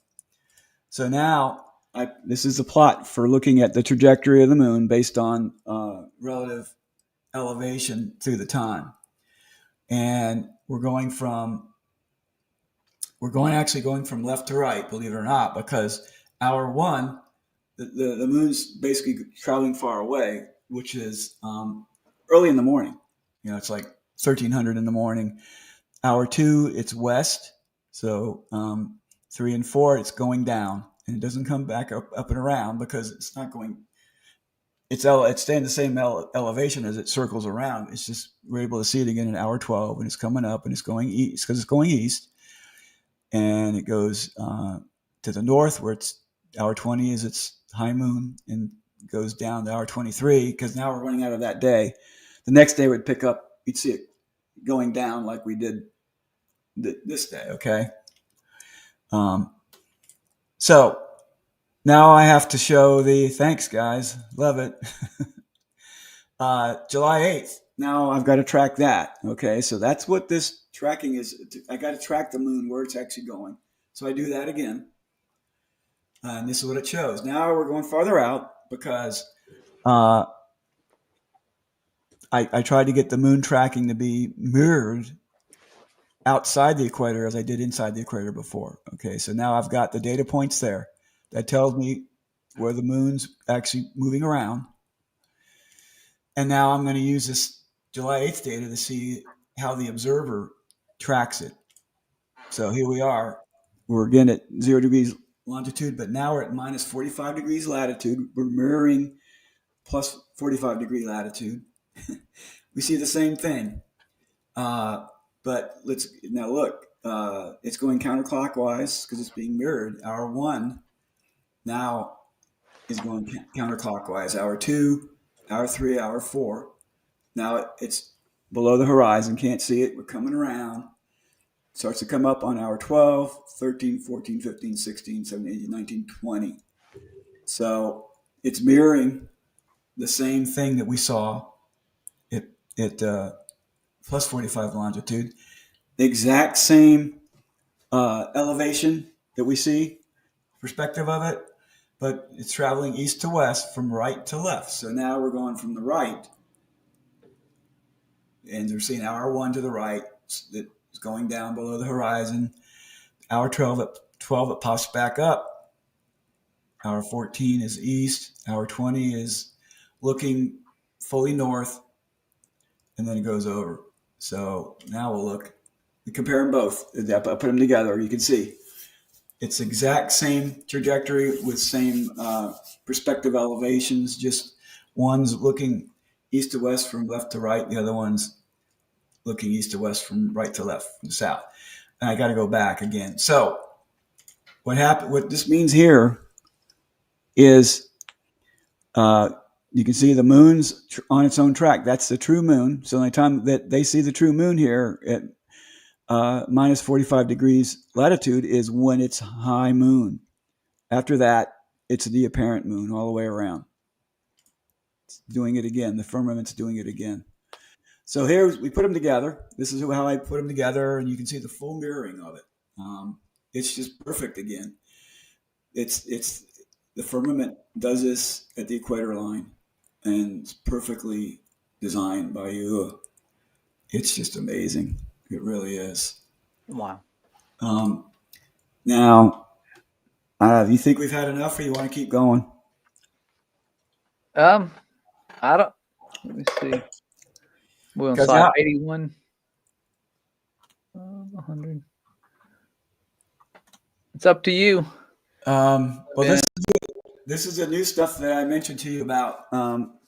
Actually, it's coming a little bit later, but I've shown this before. And it's basically, U is perfect, intentional, intelligent design of the circular level plane Earth and the sun at high noon. It's perfect. I talk about this all the time, that the size of the diameter of the Earth and the height of the sun and the diameter of the sun work perfectly for navigation on the level plane Earth. And my point is, whenever you see a latitude line at plus 5 degrees latitude, well, let me put it this way: if you have an altitude angle of 85 degrees to the sun, it'll always be 5 degrees latitude away from the sun. That's just because of 85 plus 5 equals 90 degrees. It always works out, because if you're straight above it, there's no altitude angle. It's zero. If you're at plus 90 degrees center north and it's on the equator, the altitude angle is zero because the sun's at the horizon. And then you have all the combinations in between. But your altitude angle and your latitude degrees are going to be always equaling 90 degrees. That's a fact. That's perfect design. So, and this is what I'm doing here again. So go down here, latitude degrees from sun, zero. Altitude angle to sun, 90 degrees. Perspective of elevation is that. So it goes from, so if we keep going down 5 degrees latitude, it's 85 degrees altitude angle. That's a perspective. It's just a percentage of the altitude angle that tells us perspective of its elevation. Because if you go all the way down to the bottom, latitude degrees of the sun is 90, then the altitude angle is zero. So the sun has zero elevation. And you can see how when you go from 90 up, every 5 degrees, you see how we get a higher elevation, perspective elevation of the sun. This is another way of seeing it, but this kind of shows that tint. I call it, it's really the sun's tint of sunlight coverage, because it does have a curve to it. And there it is. So this occurs at high noon all the time. It's got to be on the longitude line, same longitude north, and then it would be the opposite longitude south. No, I mean, it's the same longitude line from plus 90 center all the way out to minus 90 south perimeter. But the sun, that moves north and south between the tropics, and that its coverage is always like that. It doesn't change. So what I did here is I got the navigational data for each month, the first of each month in 2024, all the way for each month throughout the year, and I did a triangulation at 45 degrees latitude north and south of the sun. And this is just the data points. I'm going to move through this quickly. So that's the first 6 months, January to June. Then that's the second 6 months, July to December. Plotted them out. So here we go. What you're seeing here, and this is all to scale, by the way. So when you look at the month 2024, you see it there on the left, January through December. It tells us the north latitude we are when we're 45 degrees latitude north of where the sun's located. That's the actual latitude degrees. The zenith latitude is exactly where the sun is, straight up. That's those locations. And south latitude is 45 degrees south. Okay. So whenever you look the difference between north latitude and zenith latitude, it's going to be, when you look at those degrees, it'll always be 45 degrees between it. Same way with south latitude to zenith latitude, which is 3,107 miles on the level Earth. That's why it's 3,107 miles to the sun. So this tells us that it occurs all the time. And you can see this tint of sunlight coverage, which I pretty much showed here as it's going down. So if we're at a 45 degree angle, then the angle coming back is 45 because they're always going to be 90 degrees. Well, half of 3,107 miles is 1,554 miles of perspective of height. Okay. That's how this stuff works. So I just show that again.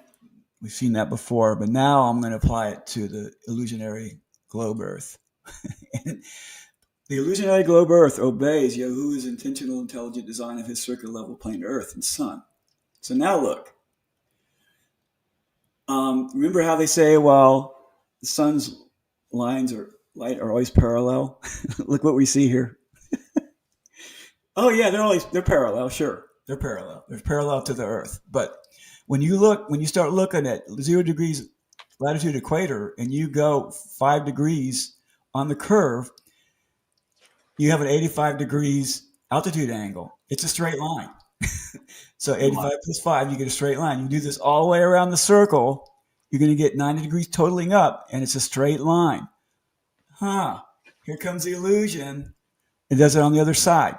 Not only that, but see the perspective elevations? They're exactly the same as what I show here on the level plane. They're the exact same. And so I call this line here perspective of sun's elevation above sea level in miles. That's what it does on the circular level plane Earth. So they can't lie. It's still there. It's still there. So now I took the same 45 degree angle. These are the same data points for all the 12 months, right? So look what happens.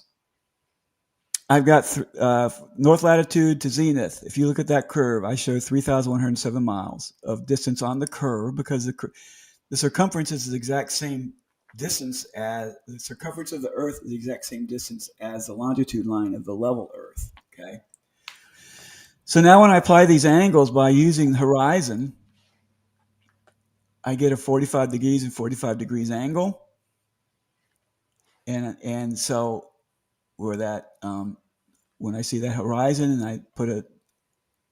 I do a line from the horizon from what my viewpoint on the Earth is, if it's a circular Earth, if it's bending, then my perspective is the same, 1,554 miles, because my angles are the same.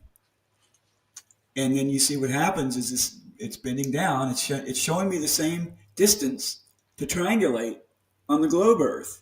I can triangulate now based on this on either side for any time during the whole year. So it tells me again that I have the same perspective on the circular level plane Earth, but I'm actually triangulating to 3,107 miles, not 93 million miles. Literally. I mean, this right here. It doesn't lie. So if the sun is only 3,100 some miles from the Earth, what is the sun's true diameter? I've done this so many times. Because you look at what NASA and mainstream science states. At its closest distance, the sun is 91 million miles from the Earth, and the sun's diameter is 870,000 miles. So if we look at that distance to diameter ratio, which is 91.5 million divided by 870,000, we get a ratio of 105.1. That's the specific cone of perspective. Within this cone of perspective, the sun will appear to be the same size between 1 mile to 91.5 million miles from the Earth. It doesn't matter because we can't tell with our perspective. But again, the United States Naval Observatory data in double triangulation always proves the sun's distance from the Earth is 3,107 miles above sea level. Now we've done it both on the level plane and the illusionary globe Earth. We can show it both ways. So when we take that distance to diameter ratio, 105.2 to 3,107 miles, we get 30 miles in diameter of the sun. And that's for the moon too. This is another way to look at it. The perspective, this kind of viewpoint here, we have our observation point. And as we look farther out, the perspective distance from the bottom to the top of the perspective gets larger and larger. But the sun would still appear to be the same size. And so that kind of perspective ratio, I'm showing it, if we look from the bottom up, 91.5 million miles and the 870,000 miles ratios, and we start lessening and lessening and lessening, we see where it happens when we realize it's at 3,107 miles, we get 30 miles in diameter of what the true sun is. That's our perspective, put it that way. Now, I'm going to go through this real quick, but this just follows through the point with the sundial. That's how we can tell. Sundial tells us the same thing that we see when we get the altitude angle. So the altitude angle A, when we find that out on a sundial, even through just regular geometry, we can do it without any calculations, but just by doing it on AutoCAD or whatever, we know that the angle at the top coming down is going to be 90 degrees less than angle A. It's just a geometric law, which again tells us the altitude angle. If we know that, and then we take that angle minus it from 90 degrees, then we know how far the sun is latitude-wise from us. So yesterday, Josh, I actually did this yesterday. It was nice and sunny here. I took a reading on the sundial, January 9th, 2025, solar noon in Myrtle Beach. So I already know side A is my gnome of that triangle. The gnome here is basically what you see creating the shadow. It's 4.5 inches high. Picture I took, the shadow length there is 6.59 inches. So now I know what my side B sun shadow length is on that triangle. So now I put it up. So I've got side B, 6.59 inches. That's the shadow length, and the height is 4.5. If I just do this on AutoCAD, I get this anyway. It's 34.33 degrees altitude angle, and the opposite angle looking down is 55.67 degrees. That tells me that I am 55.67 latitude degrees away from the sun at my latitude point. So all I got to do at the bottom here is realize I'm 55.67 degrees latitude away from the sun. And then I use this, it's perfect geometry. If I know I'm 56.6 miles away, all I have to do is subtract 56.67 degrees from my latitude point. So it tells me that the sun is at minus 21.93 degrees latitude, which it should be because it's just now coming back from the tropical Capricorn. Okay. So this is what I'm showing here is these angles again. They're showing the altitude angle and then the angle with 55.67 degrees opposite angle, which is the latitude degrees, gives me a perspective of 1,185 miles. It tells me now that I know that the sun is at minus 21.93 latitude. There it is. It's following that sun's tint of sunlight coverage.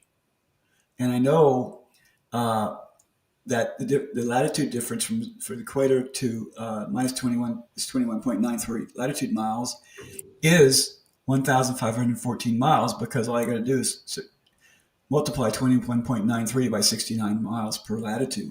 It's just hard evidence.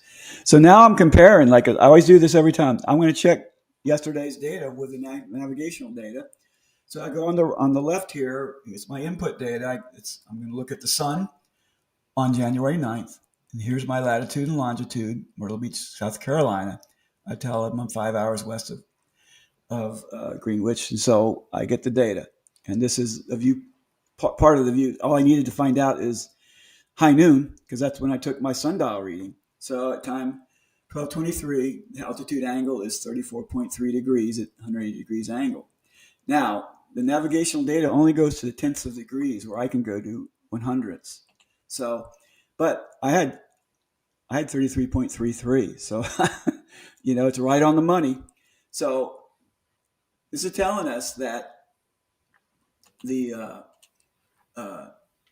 basically get farther down here, that when you look at this point down here, it says U.S. navigational data has the sun located at 21.96 latitude degrees, because what I did was I used the tenth of the degree, and it changed it a little bit. It went to minus 21.96 degrees latitude. But guess what I had? 21.93. So close. So if you look at the difference between those two data points, it's 0.03 latitude degrees. That's only 2 miles. That's pretty darn close. That's very accurate.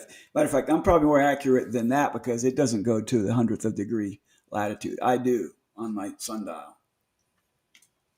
So now I can do the same thing on the Earth, on the circle level plane Earth. It shows the same exact data, and it tells me that when I see the perspective on the quote globe Earth, it's the same elevation. It's going to be the same elevation, and I'm going to blow this up right here.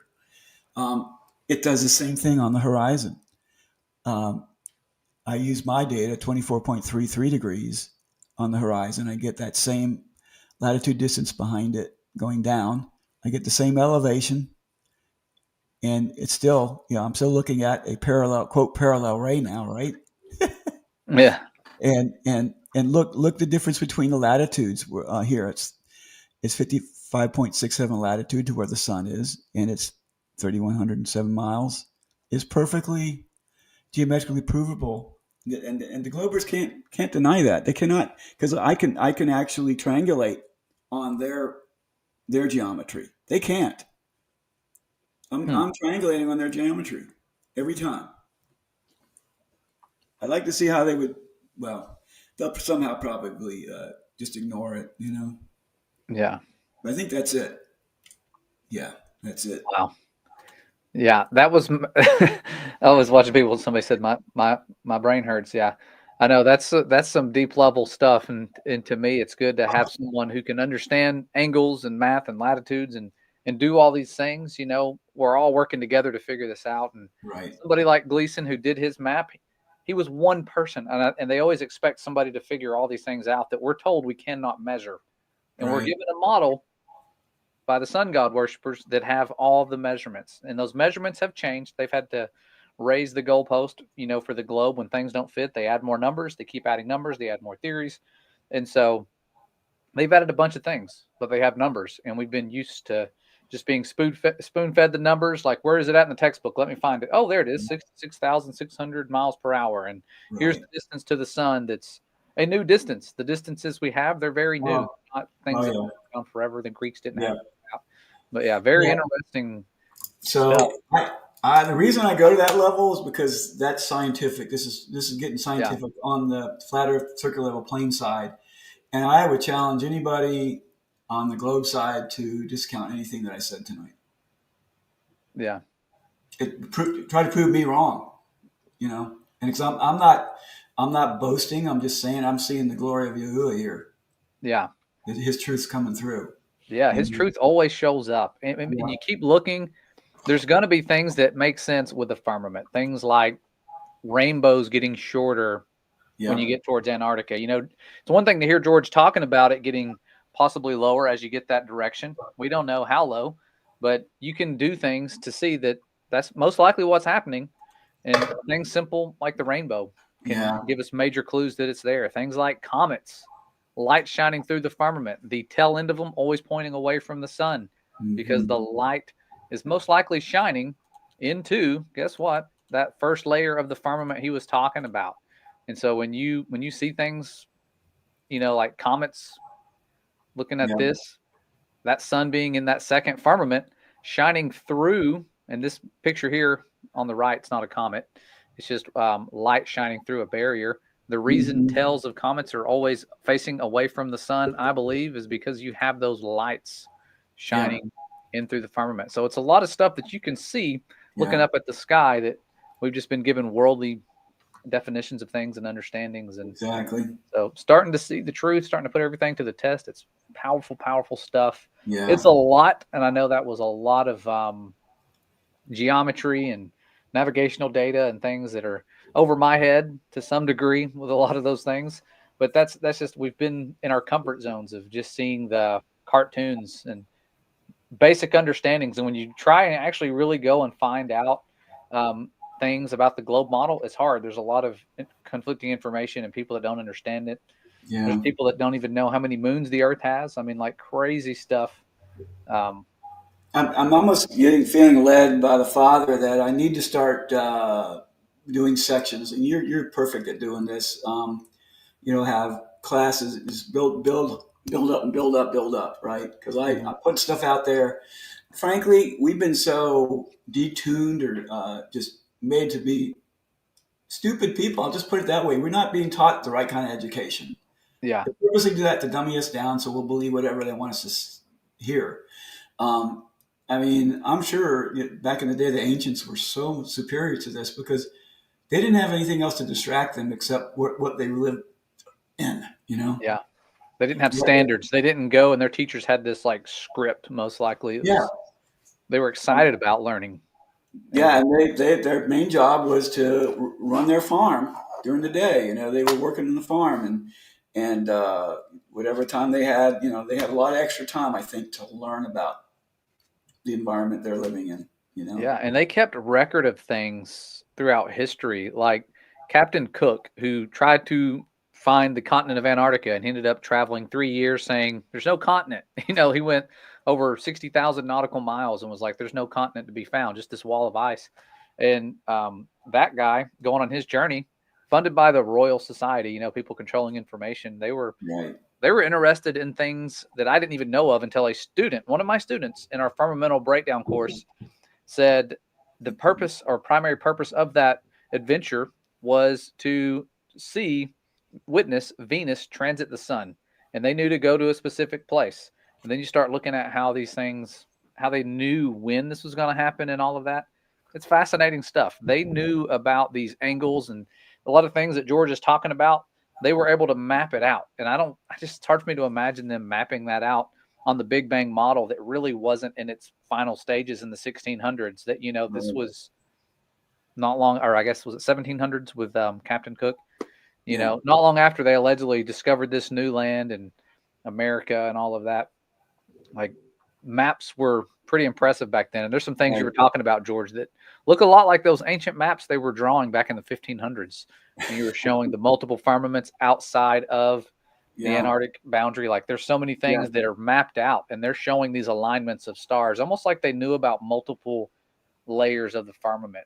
Something was there in those 1500 Urbano maps. Hmm. Fascinating stuff because they were able to track these things. It's really, really cool. Well, you wonder back in the day when Levi or Enoch, Abraham, they might have written something down, right? That was passed on. But yeah, No, there's this saying here. there's somebody saying it's not possible on the flat earth.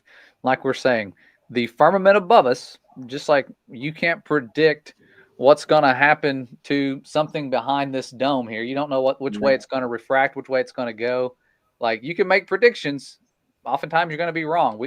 The firmament above us is that great expanse. It's something that it's going to make the lights in the sky do things different than Yeah. what you would expect. So, Well, people that don't believe in the dome or the firmament, they're going to say that because yeah. they just don't believe it. Of course, you show me you don't think it. How can you prove it's not there? You cannot prove it's not there. Yeah. You know. We've got footage of the firmament. We have so many anomalies that are possible because of the firmament, the Elias effect. Yep. Rainbows getting shorter as you go south. Lots of things show us there's a firmament, not just the Bible. There's actual proof of that barrier. So the way the lights work in it are phenomenal, mysterious, can't measure it. Yeah. Yeah. Oops, I missed a comment. I was trying to click it. Earl Oh, Zeigler. thanks, Earl. Great work, Appreciate George. that. Yeah, I agree. Great work. Yeah, that's I could not imagine. I couldn't challenge him with a math problem if I tried. Well, again, it's the math part of it's not. It's not that complicated. Yeah, It's just using basic triangles, and you do have to know like inverse tangent if you don't want to have to lay it out on AutoCAD. But I give all glory to the Father because he guides me. You know. yeah. So where can you get all this info for $10? Yeah, I'll tell you what, if I would love to start building lesson plans. I just need to look into it and know how to do it, and just do one section at a time. If I got it going, I'm not going to charge anybody. If I don't need any money, I'll just do it. I always like to do things because I love the Father. yeah, And, yeah. That's a blessing. So yeah, you guys, George doing all this stuff. He's doing it. He's not doing it for money. you He know, he's doing this for the Father's glory with all the things he's doing. All the research hours. I'm talking many hours per day. You talk to his wife Teresa. She'd say, yeah, it's like 17 hours a day. He'll sit and like do this math and work this stuff out. He didn't really retire. He just went from working to working, working harder. You know. yeah, I told you. I just I don't know. This past week, I started looking at. I thought, let me check and see on the new moons. I told you this. How far the moon is from the sun, because we know that every 29 or 30 days, the sun laps the moon and gets to it and then passes it. And so on the new moon, and when they're on the same longitude line, how far latitude miles are they apart? And so it didn't take me long at all to figure it out, because once you get the iterations going, it's like, oh. And I found out that every 10 degrees that the moon is, when it occurs, when the moon and the sun are at the same longitude line, and every 10 degrees that the moon is either south or north latitude of the sun, the altitude angle changes by 10 degrees. It would be like 10 degrees would be 90 degrees. Again, it's following that thing where the altitude angle and the latitude angle are going to add up to 90. So I came to the conclusion, I thought, okay, well, let me check and see when any type of solar eclipse is total, annular, or partial, and how far apart they were. Well, when they had the total eclipses, they're very close, like 24 miles apart. When you had the annulars, they could have been around 30 miles apart. Partial, they go about 60 miles. But anything past 70, no way, Jose. Because what happens if you're 70 miles apart, your altitude angle is 30, or it gets to the point where the sun's too low on the horizon to have the same altitude angle as the moon. That's what's happening. So that's why there's only 2 months in a year when the quote could be a solar eclipse, because in those 2 months, the moon happens to be somewhere between 60 to 10 miles from the sun. All the other times, it's like 200, 300, 400 miles away. And I've actually got perspectives on that, again, using the circular level plane Earth and showing how the altitude angles are impossible past 60 degrees. That's why there's no solar eclipse. Fake solar eclipse is occurring on those other new moons. Wow. Interesting. Yeah. We're doing our moon phase lessons, and it's interesting stuff. Learning about the moon, all the different things about it, how they can predict its colors years in advance, like Yeah. almost like they're predicting the weather 10 years from now. It's going to cause this Well, reddish color on the moon and based on our atmosphere shining.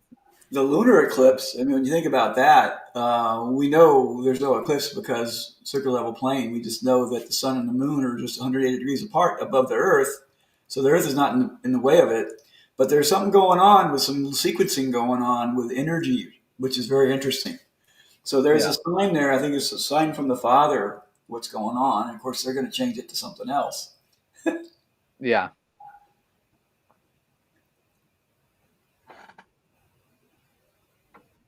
I'm reading comments, trying to see if we have any questions. If you guys have any questions, feel free to ask. Yeah. Always enjoy having you guys joining us with these studies.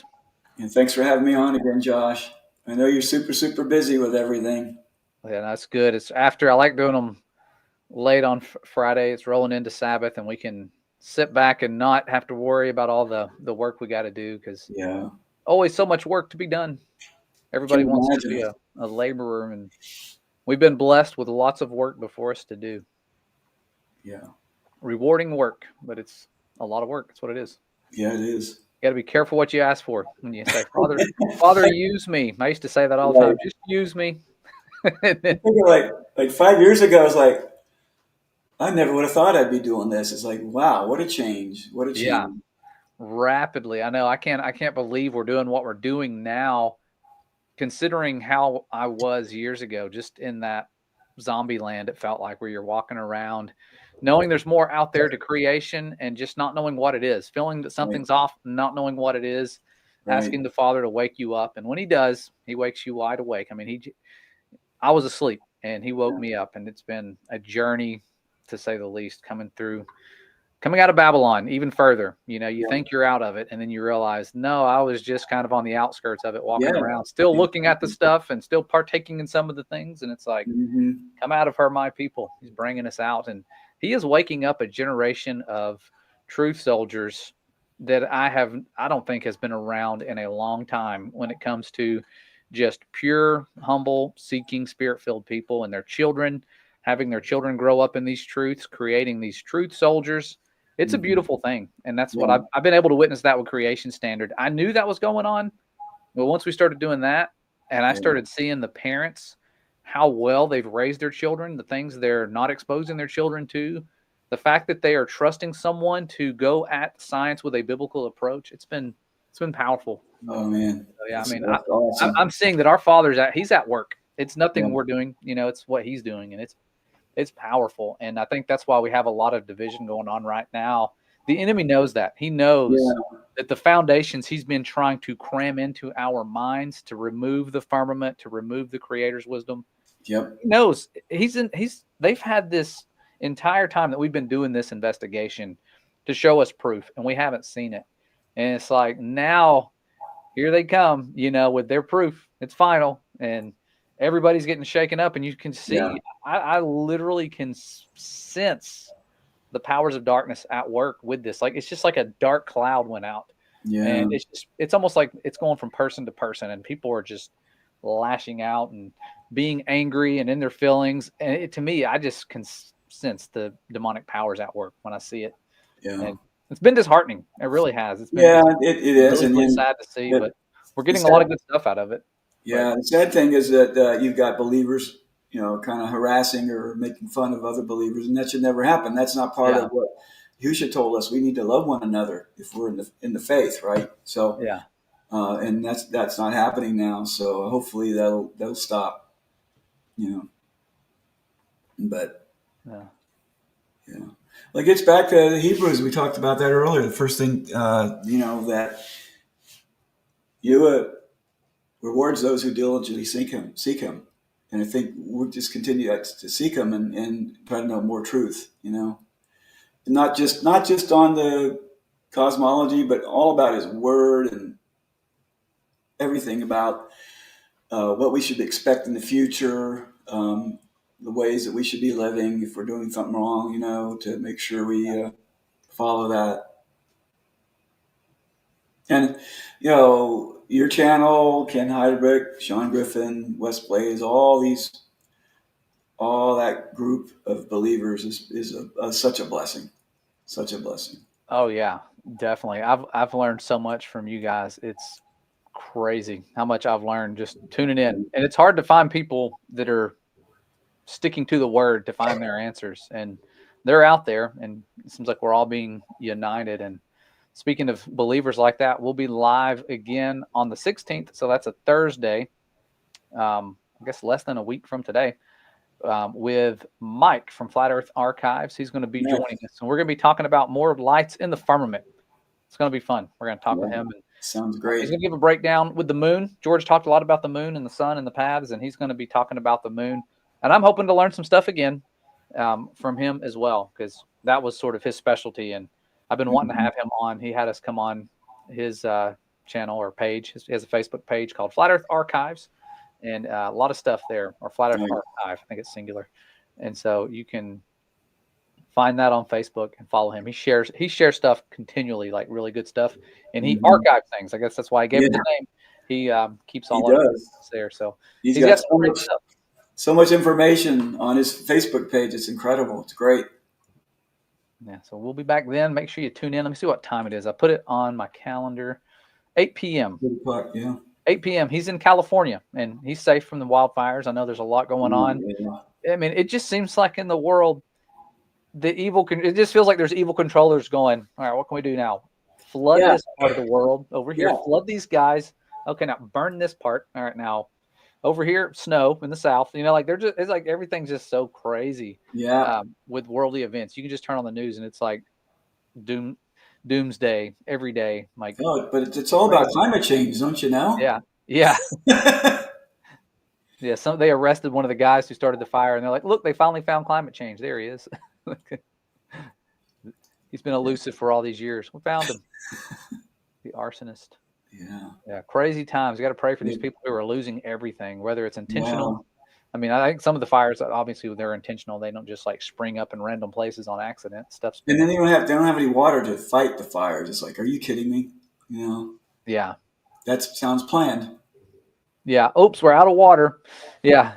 Hold back the water, start the fires. All right, go. I mean, I'm telling you, it just seems like a board game for these Illuminati puppet people. It does. They don't care about lives. Insurance companies actually drop their insurance before it happens. I mean, that happened out in North Carolina too. You know? Yeah, that's true. Yeah, it happened with the insurance they have to be in on it. I think as far as mega, the merchants of the earth, so to speak, those rich people, it's like you have pharmacy.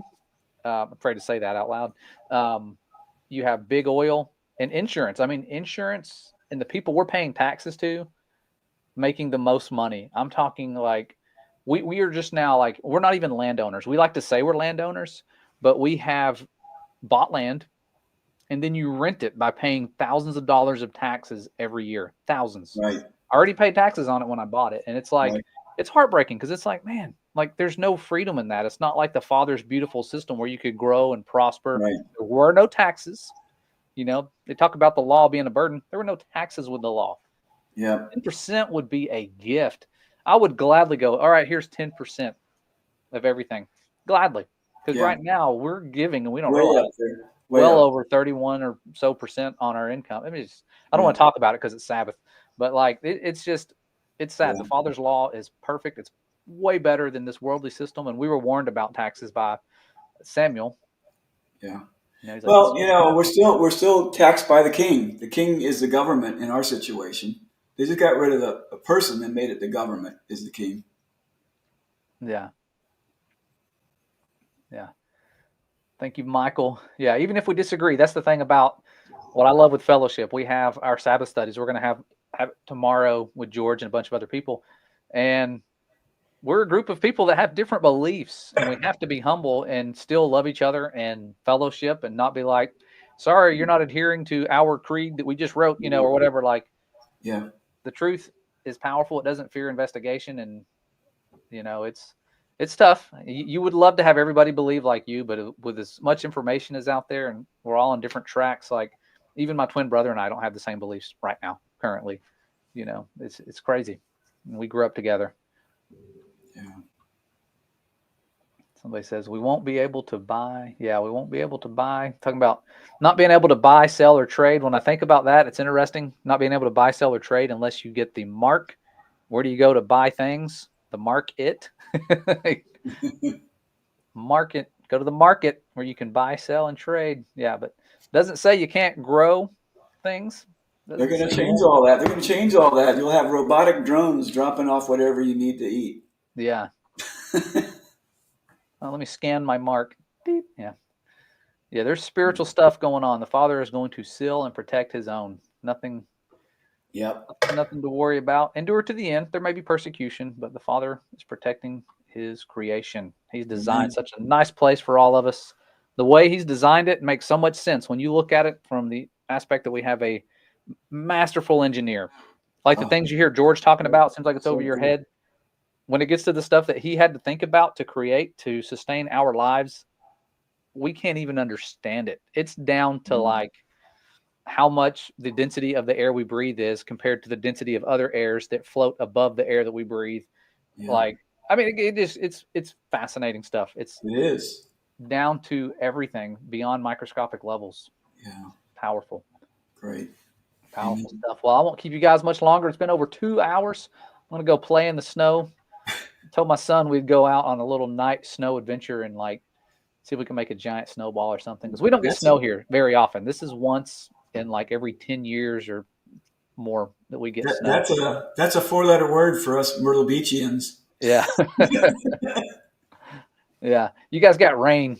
Yeah, we got rain. They were saying some snow this morning, but it never was snow. Oh So, man, I hope you guys get a little bit of snow. Then you could walk down to the beach. It'd be cool seeing snow on the beach. That'd be an interesting sight. Like so I snow. saw something on Facebook. Myrtle Beach had snow 35 years ago, 7 inches of snow right on the sand. I can't believe that. Wow. Yeah, 35 years ago. It's like I don't want that here. You look like you're in Antarctica. That'd be so cool. Or Alaska. Wow. Looking for penguins. Yeah. Go out there and film your own final experiment. Yeah, that was not the final experiment. I know. Our Father's words are final. Don't claim to be a preacher for the Most High if you're not going to let His words be final. If you're going to allow one observation to be final, yeah. Sorry, but judgment is coming Yeah. soon. Did you? Teachers are held to a higher standard. Yeah, that's right. Did you hear that? Did you see any of that Joe Hanvey at the end? He talked to Will, and then Joe got off real quick because it just wasn't going right. Yeah. Right after Oh, Joe it got was off, sad. right after Joe got off, Will said, "There's no dome." It's like, Yep. There's no firmament. Yeah. Ignore the prophets. Yeah. yeah, Being a yeah. false witness against the prophets He is has to far say worse that than being a because far witness against your neighbors because they so spoke truth. basically, he says the Bible's not true because the Bible Yeah. tells us there's a firmament, but he says there's no dome. It's Yeah, like, I what? know. It's What? interesting when he went down there, he didn't say, we found proof of the Bible. We found proof of biblical creation. No, we found proof of the sun god model, the Right. globe. It Right. was never about proving the Bible. Nope. Yeah. Everything we have to do in terms of our experiments is geared towards proving that the words of the Bible are true. And when you actually are doing that, you're going to find out it is true. Yeah. So, not looking for curvature. You're not going to find it. You're not going to find motion. They flew their planes over a flat, stationary plane. Yeah. It And you did know not what? tip its nose We down. should challenge Will. Let's go down there again and let's walk all the way to the south and see if there is a firmament. Yeah. Let's go Let's down do there it. with lasers when it's dark, the wintertime. We'll go down there. Nobody lives there in the wintertime. They say nobody lives there. 10 million people live above the 60th north parallel. No Yeah. one almost, they say, Yeah. lives below 60th south parallel. So yeah, go down there in the wintertime with lasers and see how far we can shine these things. But then they'll raise the goalpost. Yeah. They'll say, no. There's a refraction. That light is curving. It's We a talk about mirage. we It's a talk about the mirage. firmament doing that. Yeah, they can curve literally line of sight signals from England to Australia. Think about how many thousands of miles that is. Right. Refraction. Yeah. That's all I got to say. Refraction. Now they should have Uh, said, "Man, that's our final observation right there." and if you see percuscular rays, ever see those? That's Yeah, in a mirage too. That's not real. it's refraction. Yeah, It's like, goalposts keep moving. and those chemtrails up there, they're just water vapor. Yeah.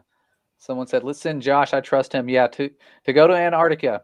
I'm so glad I didn't go on that last trip. But yeah, my brother Yeah. actually talked to a guy who's like, "I could send you guys. Navigation is my thing." He's like a millionaire. I don't know. That'd be really cool if that came to fruition. This guy was like, That's cool. he found out about Michael's beliefs. He's like, "How do we settle that?" And Michael's like, "Antarctica, probably." He's like, "Okay, we can send you down there." Like, what? Yeah. Really?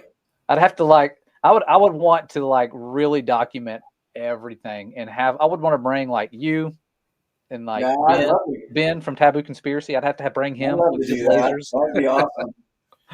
That'd You be got so much fun.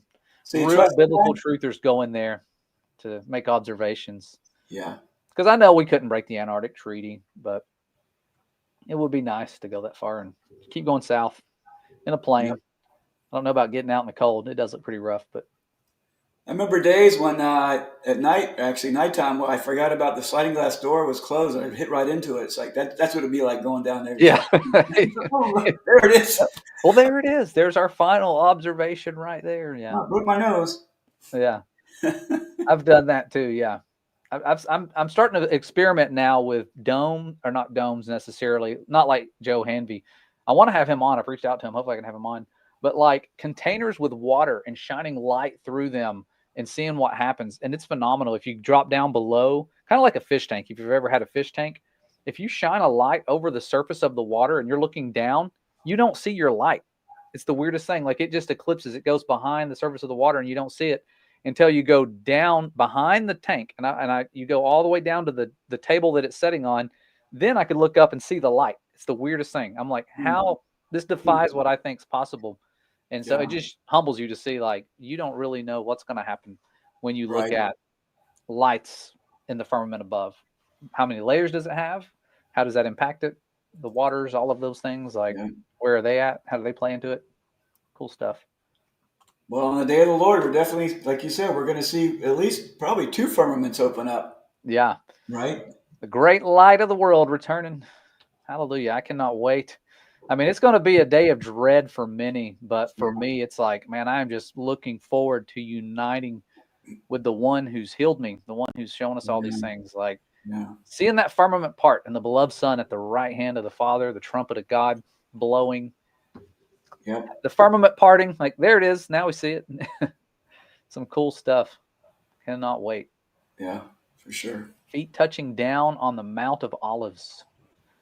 And that day of when he's battling against the people, it's going to be Yeah. powerful. Yeah.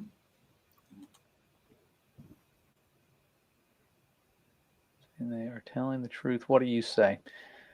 I think that this has become a dark cloud. They're obviously not telling the truth when it comes to our Father's provable truth of creation. Austin is sticking to the right side by saying it's a data point. You know, we've got data now. We've seen something. If they did really see it, if it wasn't a sun simulator, I don't think it was. I don't think I don't think it was either. I thought it would be, but no, not anymore. I Yeah. see the data. The data is showing it all the time. Yeah. Yeah. So yeah, I look forward to continuing to break it down. I'm skeptical of their stuff. You know, it is odd the way things panned out that it was like he's just like, it's gonna be sunny. And he gets there and it's sunny. And it's like 2 months straight, it was not sunny. It was cloudy, you know, and there was no wind. It just seemed odd. A lot of things seemed odd about it, but the enemy has power to deceive, according to the word. He's going to be pulling off some deceptions. We got fire coming down from above all the time with Well, Elon. I thought I heard Jaron left flat Earth. He won't call it He flat says Earth. he did, but I don't know. I read it, yeah, and it just I'm I not don't know what that surprised. means. There is a documentary. My thought about it, Kyra, there's a documentary coming out, and I think it's going to be far more promoted than Behind the Curve, because when you go to controlled op information, I mean, it's everywhere. The stories about the final experiment. You never see that about our laser tests that destroy the globe ever. Right. You don't ever see globe earthers admit they were wrong. They didn't see any curve over here. You know, like that's never, if it's a fake news story like that that goes against creation, it's going to be promoted. And there's a documentary. It's an investment. The guy funding this trip is an investor.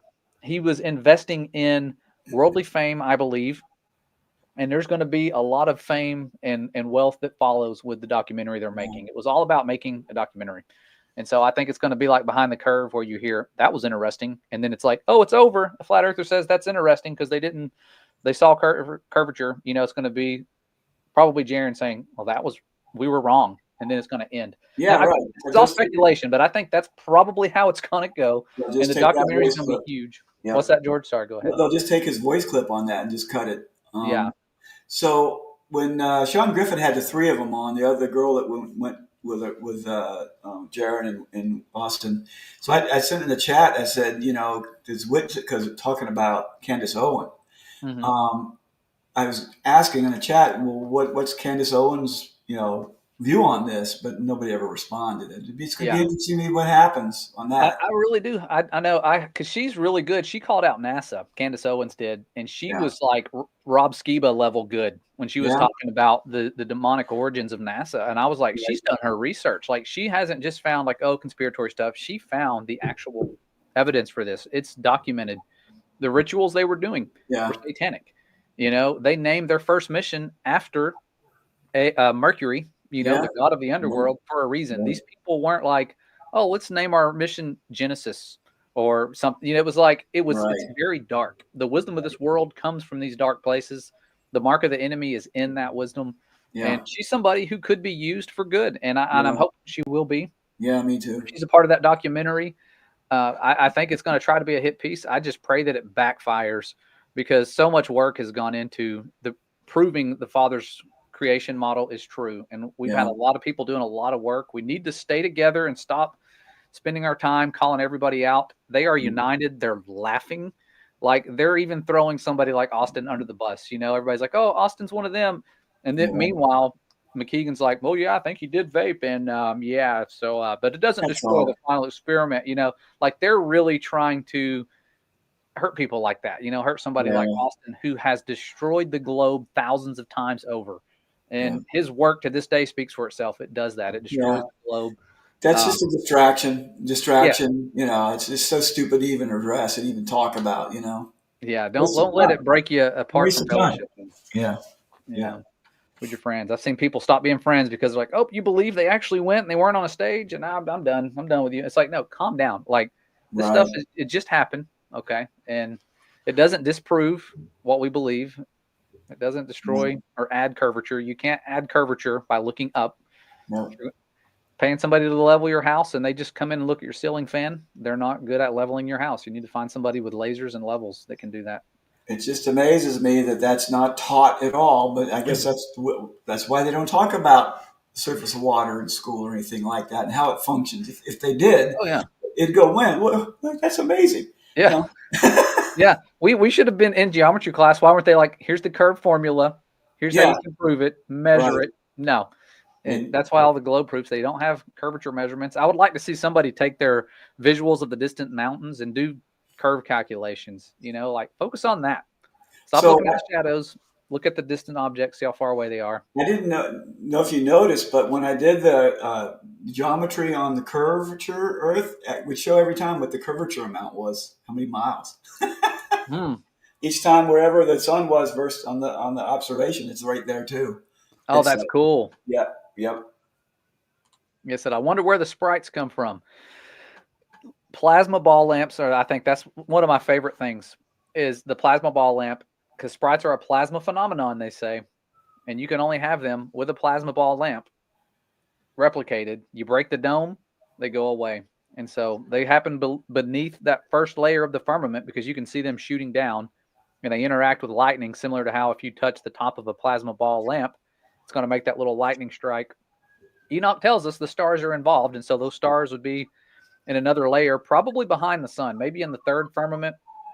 I don't know. The chiefs of the stars transgressed their paths, according to Enoch, or they were going to transgress their paths in the generation of sinners, coming up, the one that we're in, I believe, and they were going to be used to deceive mankind. And so he was also shown that those stars help make those lightning sprites. And so there's interactions with the different layers, essentially, and that's why the plasma ball I can touch it and do that. I can also take a light bulb, a certain type of light bulb. Let me see, I don't see it laying around, and put it over top of the plasma ball lamp, and it lights up.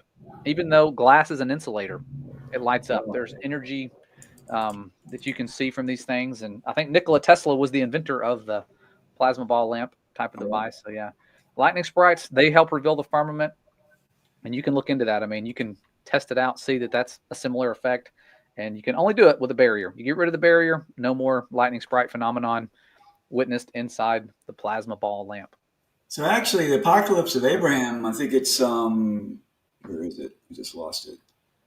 Um, I've got to read that now. I have chapter, yet to read chapter that. chapter 27. He actually says the stars are in the fifth firmament. Fifth, okay. Yeah.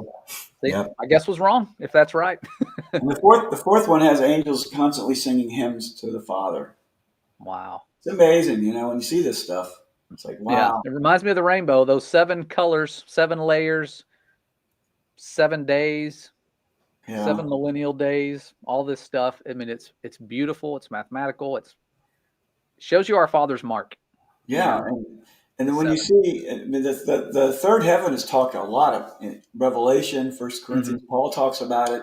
And when you start seeing the structure that you have created, it's like, oh my goodness, now you understand what's going to happen in the future.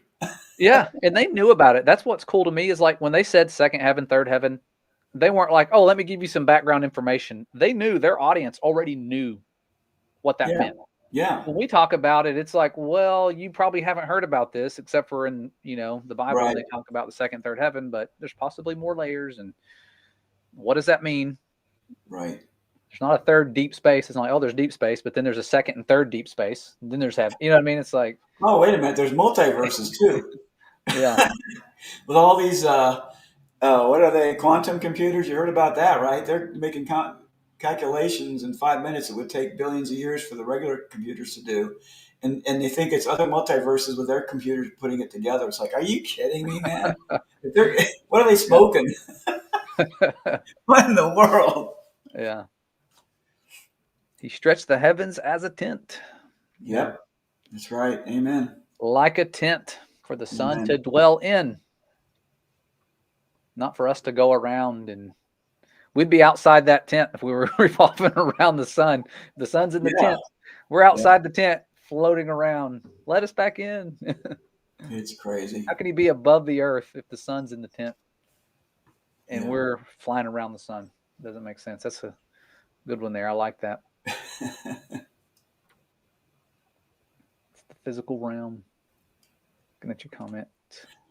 Well, So awesome. I don't know if you did you see Aubrey from Candace Truth, her video on talking to AI about. No, I didn't. That stuff gives me the creeps. Ever Oh since we my had our like God! demonic encounter with AI with my son, I'm like, ah, I like I I got creeped watched it out. because she was trying to have a conversation and she said depends on what robot you get. So obviously she says they're Neuralink. She's into software design, computer design, so she knows a lot about it. Yeah, But oh my goodness, she got the responses coming back. It was like a preacher, better than a preacher, telling yeah. the truth that we understand. It's like, oh my gosh, Wow. So that was crazy because it does have access to all literature and it's working together, all literature at the same time, and they'll just bring stuff out. It's like, and she would like just have another view of what her thought was, and it would understand that. And then it would go, yeah, this is in this case, yeah, you know what? You shouldn't be doing these things if you truly want to worship the one true God. And it's like, oh my goodness. Wow. That's what I feel like they're going to do. I feel like it's going to put out a lot of truth and then it's going to get very controlling because it's like they make everything look so good. It's like it's giving out free Right, stuff, free information, free right, songs, free videos, free this, free that, right. and then not free. Here you go, copyrighted. Yeah. We own all your stuff. Everything you've done, it's ours. It's all part about the control later on. Yeah. Yeah. But it's all everything that starts out like that. Everything about control starts out as free and good. And I think that was Yeah. Nazi Germany. Here's some free radios, but you can only listen to our stations. But you got a free radio. Here you go. Yeah. Here's Yeah. your TV. It's got the same controlled media, all of them with Yeah. different Right. names and different Much of the logos. same But thing. here's your TV. Prices are going down. Put this in your house. All right, stare at it all day. Here you go. Crazy. No more movie stores, but we can give you streaming programs that we pick what is trending. Yep. Yeah, interesting how they can control the information, but our Father's Holy Spirit, they can't control that. He can. Not at all. He is waking us up, pouring it out, giving us truth. So we're blessed for that. And Yeah. it's getting late, so I'll let George get back to his wonderful wife, Teresa. Hey, Teresa, if you're ever watching, awesome person. She's a great host. It was a blessing getting to go to their house and Yeah, we had a great time with you and the yeah, family. That was awesome. crashing the place with our young ones. They loved it. They had so much fun. Got to get Cohen on the drums again. Yes, I know. I need to add that to the intro. I forgot about that where he was drumming. I go That's into funny. George's office. It's like a music room where he does his research and his music and stuff. And he has Cohen playing my two-year-old playing the drums, and he just turned 2. He was barely 2, playing the drums. It looked like a real drummer, and he'd given him pointers. And Cohen, he was listening. It was adorable. That was cute. All right, Josh. Love you, man. Yeah, well, we love you, brother. Thanks so much. It's been a blessing. It was Same here. a lot of information. So if you're just joining I and you missed know. it, go back, watch it 5 or 6 times. Take what you can understand. Maybe do some research to find out more about what he's saying, because the navigational data stuff will make more sense when you start studying it out a little bit. Because I to just me, hope more people do the same thing. There's got to be more people doing this, but I haven't found anybody yet because it's there, and would love to see more do that. yeah, for real. Well, stay warm, guys, if you're in the snow, and stay cool if you're in the out west with all the Yeah. fire and everything going on. Praying for you guys to be safely delivered, saved from the fire. Amen. Our Father will deliver those that are His own. All right. Well, awesome. We'll see you Blessings. guys next time. Bye bye. Stay Blessings. humble, stay ready. Yeah. Firmament will part before you know it.